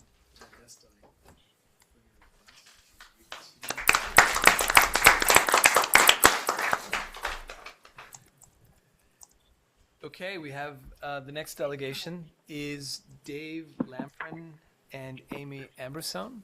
Did I get that? From Columbia Basin Broadband. As they're getting set up, I just wanted to, Janice just texted me and she is on the line. So, okay, you got that? Yeah. Awesome. I heard her. Yeah, I know. I guess she's been saying stuff and we couldn't hear her though. So, Janice, can you say something right now? Hi, how is everybody? Can you hear me? Yeah. How'd you like the rap presentation? Oh, I love that guy. I mean, I wish I had been there because when he said like, everybody here is new, and I'm like, well, no, I'm still here. I like this comment about the professional grizzly bear. Yes. Yeah, I love that. I'm actually I can't wait to get home and share his presentation with Mike because he's always got a good presentation. So. Nice. Yeah, we really need photos of that professional bear. Professional I think bear. you can watch videos online. Video. Yeah. Yeah, Anyway. yeah. Anyways, thank you for acknowledging me. I tried to send Rick a note and tried to say something to you guys earlier on. And it's just like, oh, nobody knows I'm here out in space. I'm sorry, Janice. I did get that note and then forgot. It was quieter. That's probably the last time I'm going to be forgettable, Rick. Okay. Well, thanks, folks. I'd like to thank Allison Sutherland for inviting Amy and I to talk a little bit about the Columbia Basin Trust Broadband Initiative, because I think it synergizes with the next topic that Allison's going to come and talk to you about, which is Nelson Fibre. So we'll try to be brief. So a little bit about what we're going to talk about. The first few slides, we're going to try to level set and just kind of do a bit of a broadband 101, assuming that council doesn't talk about broadband on an absolute regular basis and just get some terminology. Then we'll talk a little bit about what the trust is doing in the realm of broadband under its initiative. We'll spend a few minutes talking about broadband in Nelson, and then the fourth topic is maximizing the use of broadband, which is really the important stuff. I mean, the broadband is actually the infrastructure that enables things. And I think that actually Nelson is probably uniquely placed within the Columbia Basin in terms of having robust broadband infrastructure. And then we'll tell you a little bit about what the Columbia Basin Trust is planning on doing from there. So a little bit about what is broadband. This might be a bit of an eye chart for folks sitting in back. I'll try to illustrate a little bit. When you hear about broadband referred to, often there's kind of two pieces of terminology that are referred to. One is a backbone, and as stated here, the backbone actually, much like a highway would, brings the World Wide Web, if you will, into a particular point in the community. Last mile, which is also what Nelson Fibre is as a municipal fiber, really connects the backbone to businesses or to residents. So those are sort of two terminologies that that may come up again in this presentation. And then the rest of the diagram really talks about how those things are achieved. You can either deliver backbone by fiber optics, which tends to be the gold standard and is likely to be the gold standard for some time to come. But in rural locations, oftentimes backbone services are delivered wirelessly, and you don't have to travel too far outside of the boundaries of Nelson to sort of see wireless towers and wireless infrastructure that's used to deliver internet services to more rural or remote households. So in terms of where broadband speeds are going, generally fiber infrastructure is sort of, again, that gold standard in terms of achieving the connection that everyone is trying to drive towards. So this next slide talks a little bit about connectivity in the basin and tries to sort of generalize a little bit. On the left is a statement that the CRTC, the Canadian Radio and Telecommunications Authority, had released back in December 2016. They released something called the Universal Service Objective. And at that point, they underscored that internet was no longer a nice to have. It was a basic service for Canadians. And they stipulated the type of connection that the average Canadian should get. Also talked about unlimited data options, and something that many of us will understand is that the Canadian highways and major roads should have access to mobile infrastructure, at least for safety purposes. So if you were to look at the Columbia Basin as a whole, we've developed this sort of chart that kind of separates the type of connectivity that we see in the Columbia Basin. So for some high-density communities like Nelson, as an example, where you see Shaw or TELUS having a pretty strong footprint, connectivity is relatively good. It's when you traverse outside of those city infrastructures that connectivity tends to start to fall off. And some of the communities in the Columbia Basin are still on dial-up, and in some cases are dependent on either dial-up services or no services at all. So that's certainly an area of concern for the Columbia Basin Trust in terms of the broadband initiative, is trying to focus on areas that really are underserved. Do you want to add anything? No, I think that's really fair to say.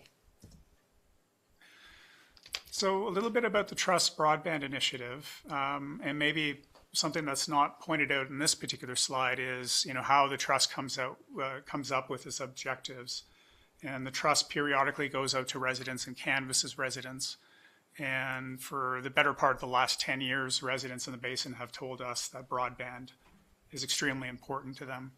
And again, broadband being sort of that socioeconomic enabler in terms of whether it's high-tech industries or just your average citizen and their ability or inability in terms of accessing online resources. There's no longer front counters for many of the services that there used to be. So once again, the Trust began the broadband initiative in 2011 via purchase of the assets of the Columbia Mountain Open Network, and formed the Columbia Basin Broadband Corporation.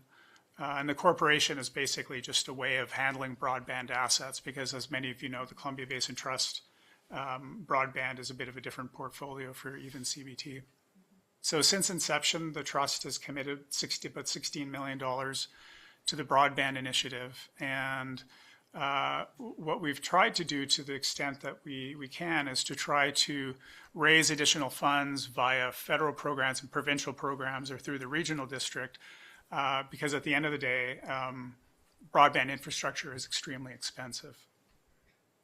And the Trust Broadband Initiative operates on an open access policy, which, similar to Nelson Fibre, really means that we're not holding any infrastructure that we may hold for proprietary use. We're trying to encourage competition and choice and better service in the region, and we do that by really not discriminating in terms of who we work with to deliver those services.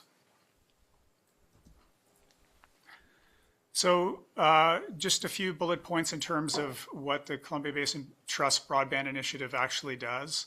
So one of the things we do, I mentioned backbone earlier. So that's quite a focus for us. There's many areas within the Columbia Basin that don't have adequate backbone connectivity, and so that is probably one of our number one focus areas. We work to create connection points so that service providers can connect to those at rates that they can afford and rates that they can afford then to resell to residents at a reasonable rate.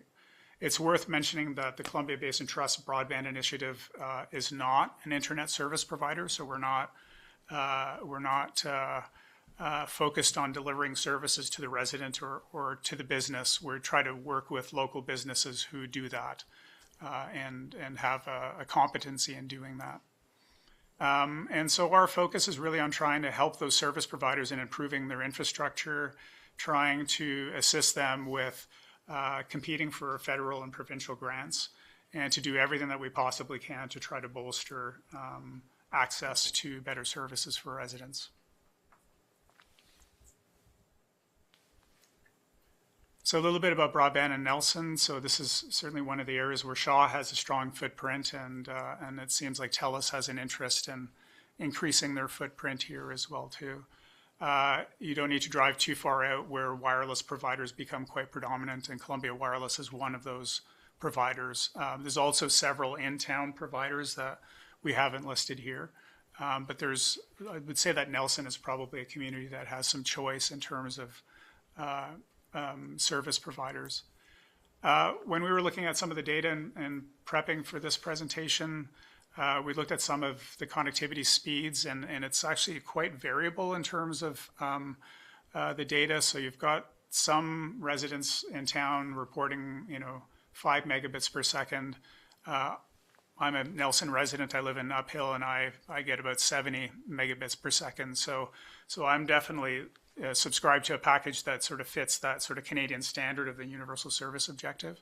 But it seems like in some cases either people aren't subscribing to those, or maybe there's pockets in town where those services aren't available quite to that same level. You don't have to drive too far out of town for those services to drop off quite markedly. And so, Proctor and Harrop, there's sort of areas where you'd be lucky to get a 5 megabit service.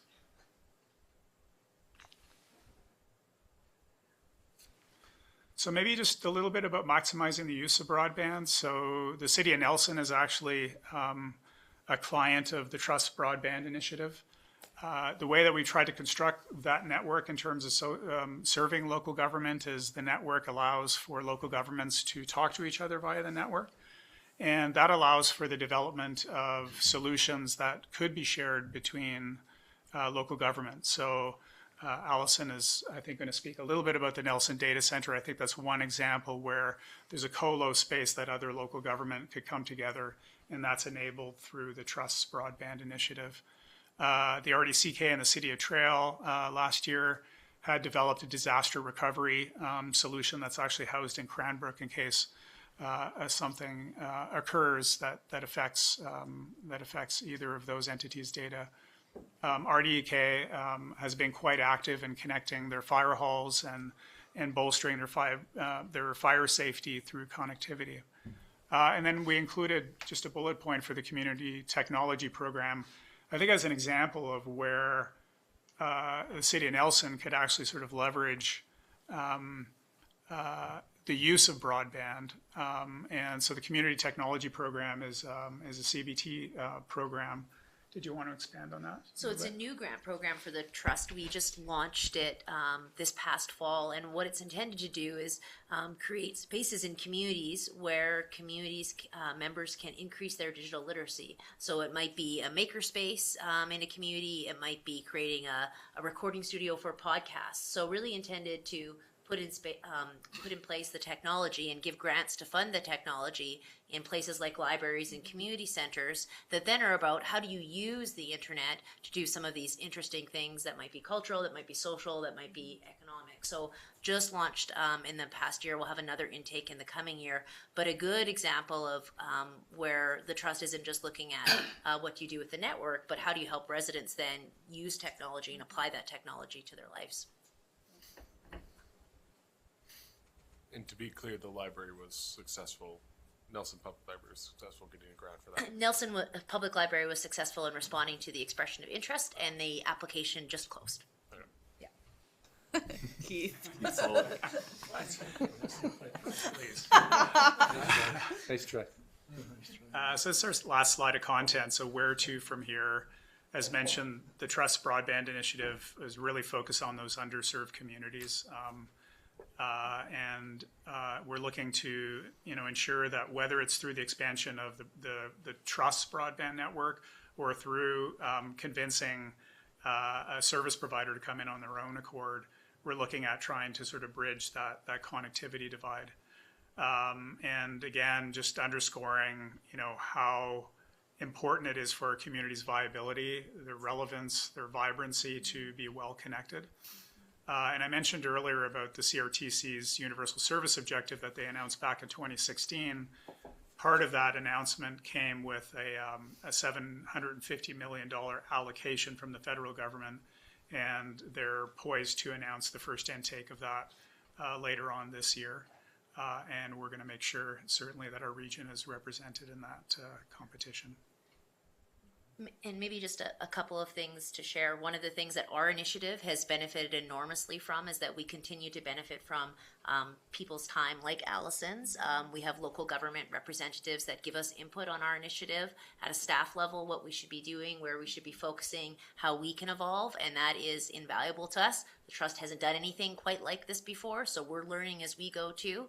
So being able to benefit from the time of city staff on an initiative like this is hugely helpful to us. And the other thing I want to mention that we didn't touch on as much is the degree of regional collaboration around broadband in our region that really does set it apart. We work closely with a regional broadband committee that includes representations from the regional districts of Central Kootenay, Columbia, Shuswap, East Kootenay, and Kootenay Boundary, as well as the Village of Valemount and the Ktunaxa Nation Council, all speaking with a unified voice about what should the region be doing around connectivity. And I think that really sets our region apart in British Columbia, that there's that level of collaboration happening at a local government level. It's very unique and it's very compelling. So we're very appreciative of local government time on both those fronts. Great. Councillor Woodruff. So you're talking kind of about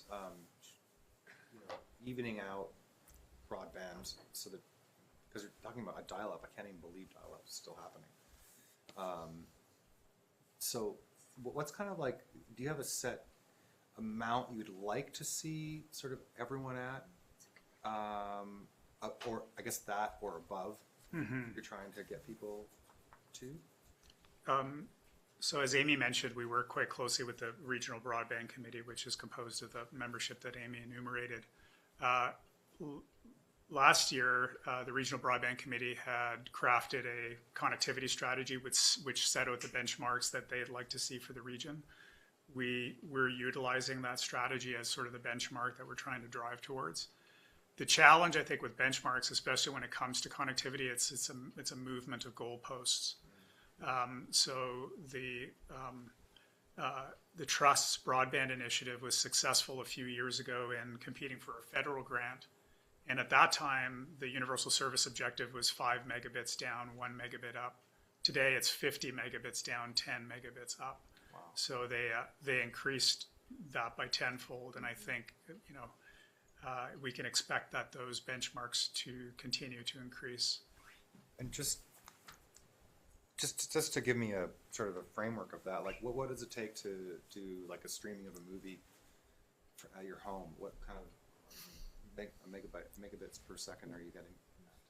Yeah, it's there's numerous factors that come into play in terms of calculating bandwidth. But if this was, say, it's an average Netflix stream, this is an unscientific sort of way of going about things. But I rented a house in the Crescent Valley for a little while when I moved here, and I had a 6 megabit down, 1 megabit up connection, and my kids couldn't simultaneously stream. So if that just gives you an idea, that a 6 megabit connection will give you sort of one decent quality stream, and then any more than that, you'll have frustrated children. So it's essentially like 20 megabits per second probably be generally good for most. Well, the universal standard is 50. And we're talking a lot about download speed, but upload speed, when you start to talk about economic development and some of those uses, that upload speed, if you're the photographer working from their home and you want to be able to upload images onto the internet, that's when that second number becomes so important, right? And that's where fiber, which is able to deliver those really good upload speeds, and Allison will probably talk a little bit about that in terms of Nelson's last mile fiber, is so critical. Because that's where your economic development uses really come into play. Thank you. Besides the Jesse, unhappy you can children, have 2 more which kids. is real. What's that? You can have 2 more kids. Trying to figure it out, John. Okay. Thank you very much. Thank you. Thank you very much. Thank you.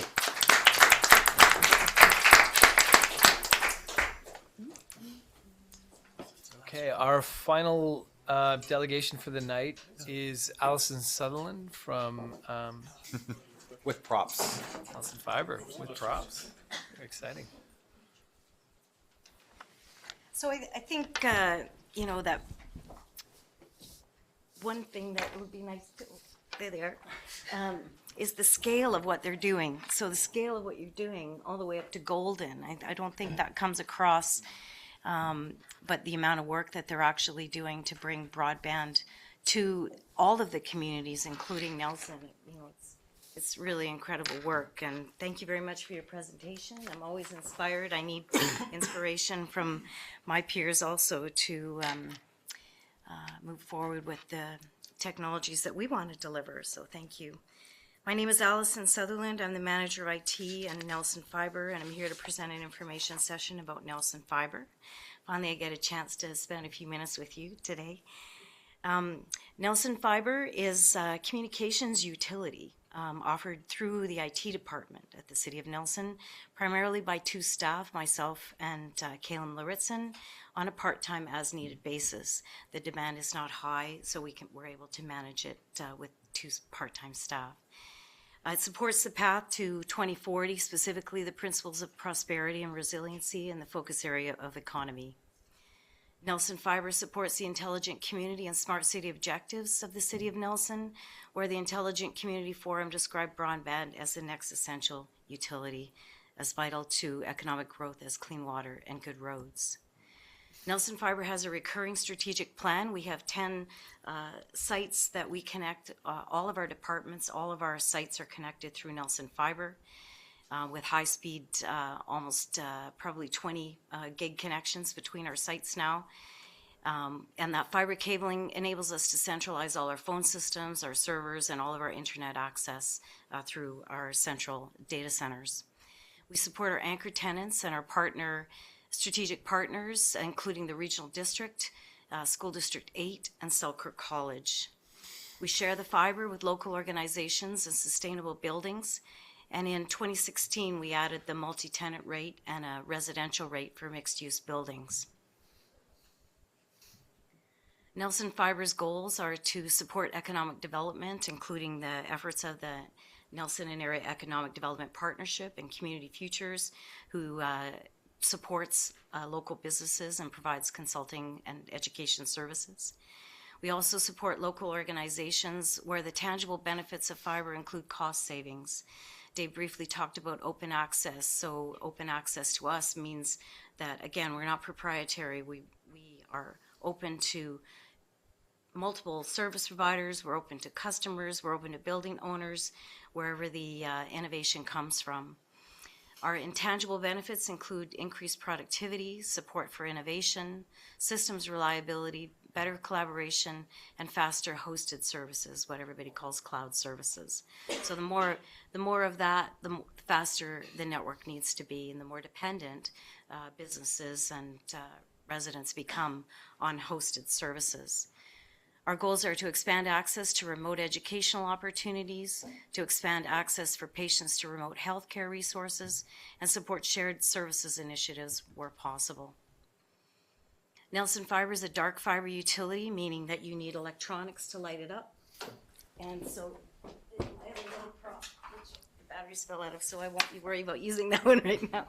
But the network equipment is important at the other end. So we just provide the cabling service. This is a sample of what we install into a building.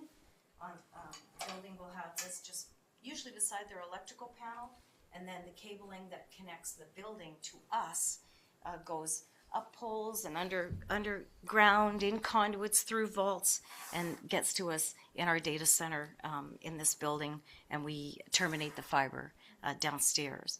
So we install the fiber for customers. They submit service applications like they would any other service that they're looking for from the city.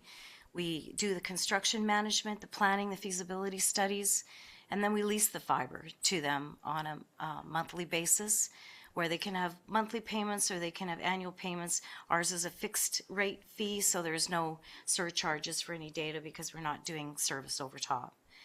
The leasing of the fiber, the rates are defined in the fees bylaw and Schedule J, and the optic fiber bylaws define the terms of use. We work with providers to get the fiber to their customers, and we help the customers with understanding. We work with local businesses and community partners such as Community Futures and the NADP to create the awareness and help people understand it and get it. It's not a typical service that municipalities provide, and it can get very complicated, so sometimes the dialogue needs to happen to help them understand and give them some examples. We work with City Council and staff to evolve our regulation and fees. We might come back to you for bylaw changes and fee rates changes depending on what the plan entails. And our service applications, our bylaws, and the availability maps are on our city website. If you go to the fiber optic utility page, you'll see a little availability map where people can search on their address to find out where the fiber is closest to them. We have lots of capacity in our fiber center right now, and we're really looking forward to expanding it. This is just a view of one of the patch panels downstairs, and we have many of these patch panels. Our fiber customers include commercial businesses, educational partners, the regional district, multi-tenant buildings, and nonprofits. Nonprofits actually include the Civic and Capitol Theaters, who are reinventing themselves, Nelson Cares, who's supporting the affordable housing, and more recently, Kootenay Lake Tourism is coming on as a fiber customer. Excluding our City of Nelson sites, we have 54 active customer fiber ports leased in 2018, and we've already increased that in the first couple of months to 61 active ports in 2019. The City of Nelson has its own fiber connections between all departments, as we discussed earlier. Why would users want broadband fiber? The connections between buildings are faster. If we use an example of Kootenay Career Development Services, they're actually our 3-site customer, and they actually connect their buildings through Nelson Fiber, and one of those buildings will have the internet service and the server infrastructure they need to support their staff and the programs that they deliver. Internet is faster. We have 1 gig service providers now on our Nelson Fiber. Productivity and collaboration can be improved. Competition is achievable for businesses. Applications that need fast and reliable two-way connections are better, such as video conferencing. Access to business online cloud services is fastest, and travel costs and inconveniences can be reduced, for example, by using video conferencing, which Columbia Basin Trust actually helped us with the purchase of this equipment. So instead of CancelGar, you can do a video conference. We have Janice with us. And Janice is with us. Hi, Janice. Hello, Allison. So our Nelson Fiber internet service providers do provide the 1 gig. Dave touched on the fact that we actually provide symmetrical speed, meaning that our upload and download speeds are the same. So we want to support large value, This helps when you have larger offices, when you're trying to do telehealth, virtual theaters, video conferencing, cloud services, all kinds of different applications run. And this particular slide shows that Fibre is basically the technology to use in a larger volume, especially in an upload speed environment. We have an example of a film production company who's one of our customers, and they use it for uploading their film productions to their customers, their editing facilities, wherever they need to send it. In the past, they would have to get it on the plane. Hopefully the plane took off. Then they got to land it and deliver it. So that particular service has helped them a lot in terms of their productivity and speed of delivery. Co-location. Co-location is a term that we use for, it's a data center and a fiber termination plant at the same time. So we call it the colo.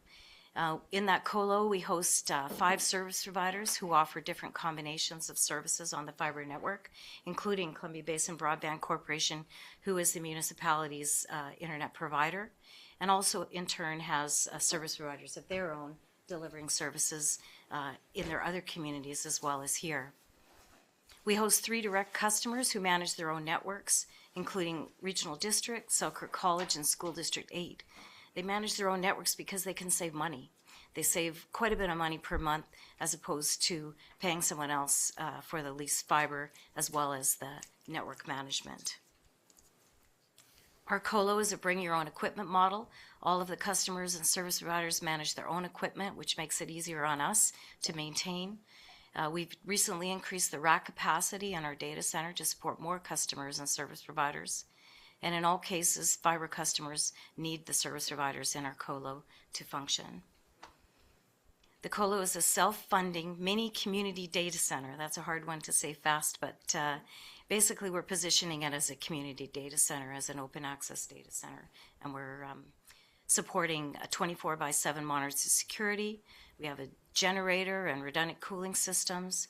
We have private rack compartments for lease. We have a new 6U compartment for smaller footprint customers. We have half racks and we have full racks.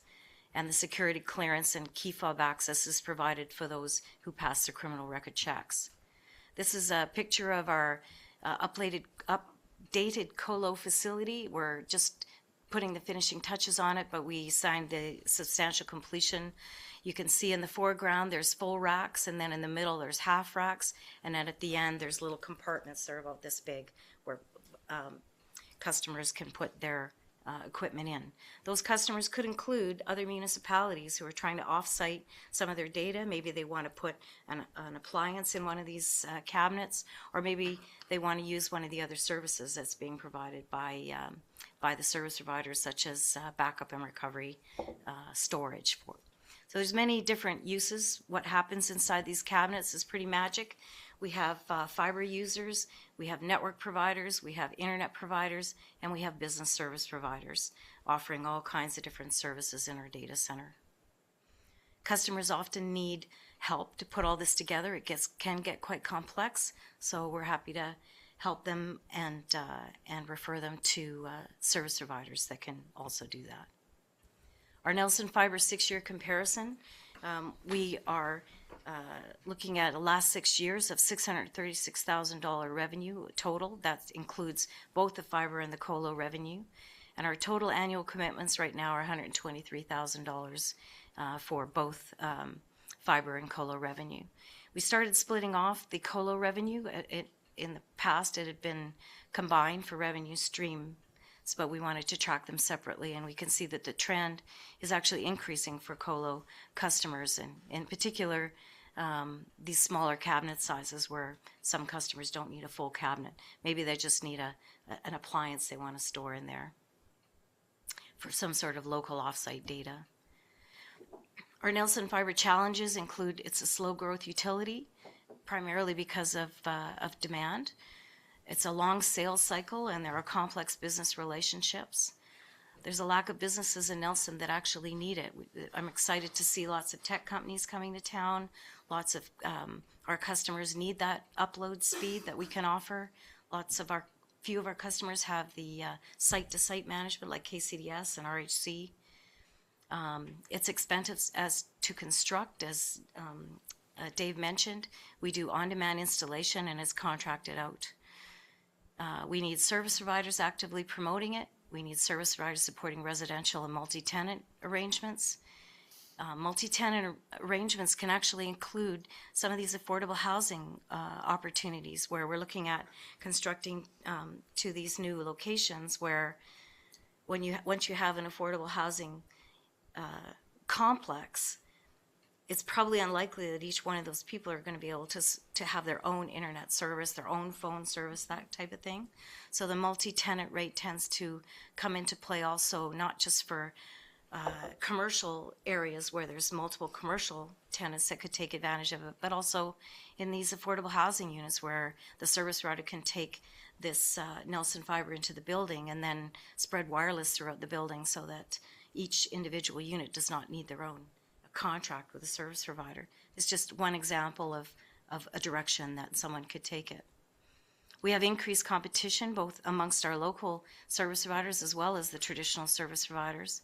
We see lower internet service rates offered by competition, so we have to figure out how to adjust our rates to compete with that. The dark fiber model is challenging to sell, but is well positioned for open access customers, especially like the school district. They're actually our biggest educational customer with 20 strands and 7 sites. And it creates local tech jobs. And we have minimal city staff personnel resources to manage it.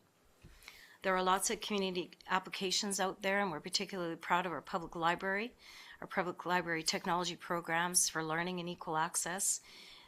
There's some really great new programs coming out of the library. We have public PC pool that's using the CBBC internet gateway that we provided for them, as well as the bring your own device wireless setup that is there also. So the library's doing a great job, and the programs are actually being delivered over fiber. Our youth center was doing the same thing. And then we also see the museum and the theaters as they reinvent themselves in their facilities, or they try to reach out for engagement to citizens. There's lots of really innovative examples coming from those visionaries running those organizations. And we have high-tech companies like Brad. Hi, Brad. We got some really cool stuff going on with Brad. And smart vending machines and payment machines and things like that. There's the future is very bright for that type of citizen engagement at those types of machines. Our Nelson Fibre action plans, we're going to continue to increase the awareness of the utility. We're going to work with our local departments on site preparations to reduce our after construction costs. We plan for future expansion by having small budgets for capital extensions. We simplify the application process. We're supporting our service providers. We're performing direct sales, and we're going to increase the number of fiber and colo customers slowly but surely. And we'll need to adjust our rates for competition. I think we're out of time, but if anybody wants any further information, they can go to our city website, look under our utilities and our maps and our applications and our handouts. It's all there. And they can also go to nelsonbroadband.com. So if you have any questions, I would take those questions. Councillor Woodward. Thank you, Allison. I was kind of wondering, I was just kind of wondering, in a blue sky kind of way, like let's say 5 years down the road, where do you see Nelson Fibre?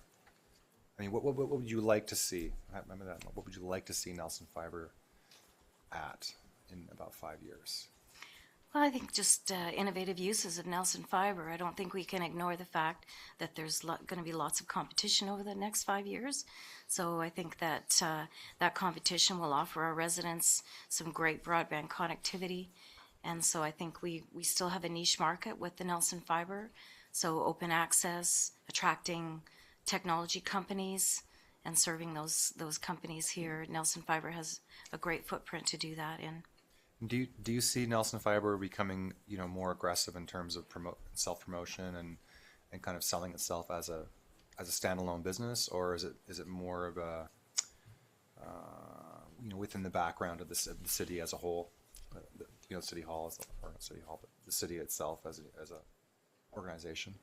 Well, I think I probably will look to the council and the staff for direction on that as well. But I think in general, it's positioned for the commercial market, and in the downtown footprint.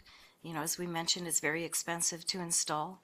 So CBBC goes through regular processes of trying to get grants and funding from different organizations. So, it is very expensive, and I do see it as a utility still of the city of Nelson, and an additional service that is a niche market that the competitive service providers don't provide.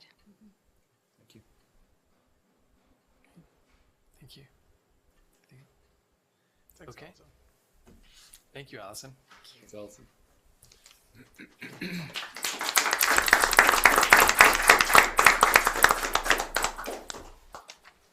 Okay. Since there are no late items, then we're done. I just need a resolution to adjourn. Councillor Renwick. Seconded by Councillor Woodward. All in favor? Thank you. Thanks, Janice. Good night. Thanks, Janice. Good night. Thanks, Rick. You're welcome. Good job, Rick. Good job, Rick. Waiting for others to join. Who might that be?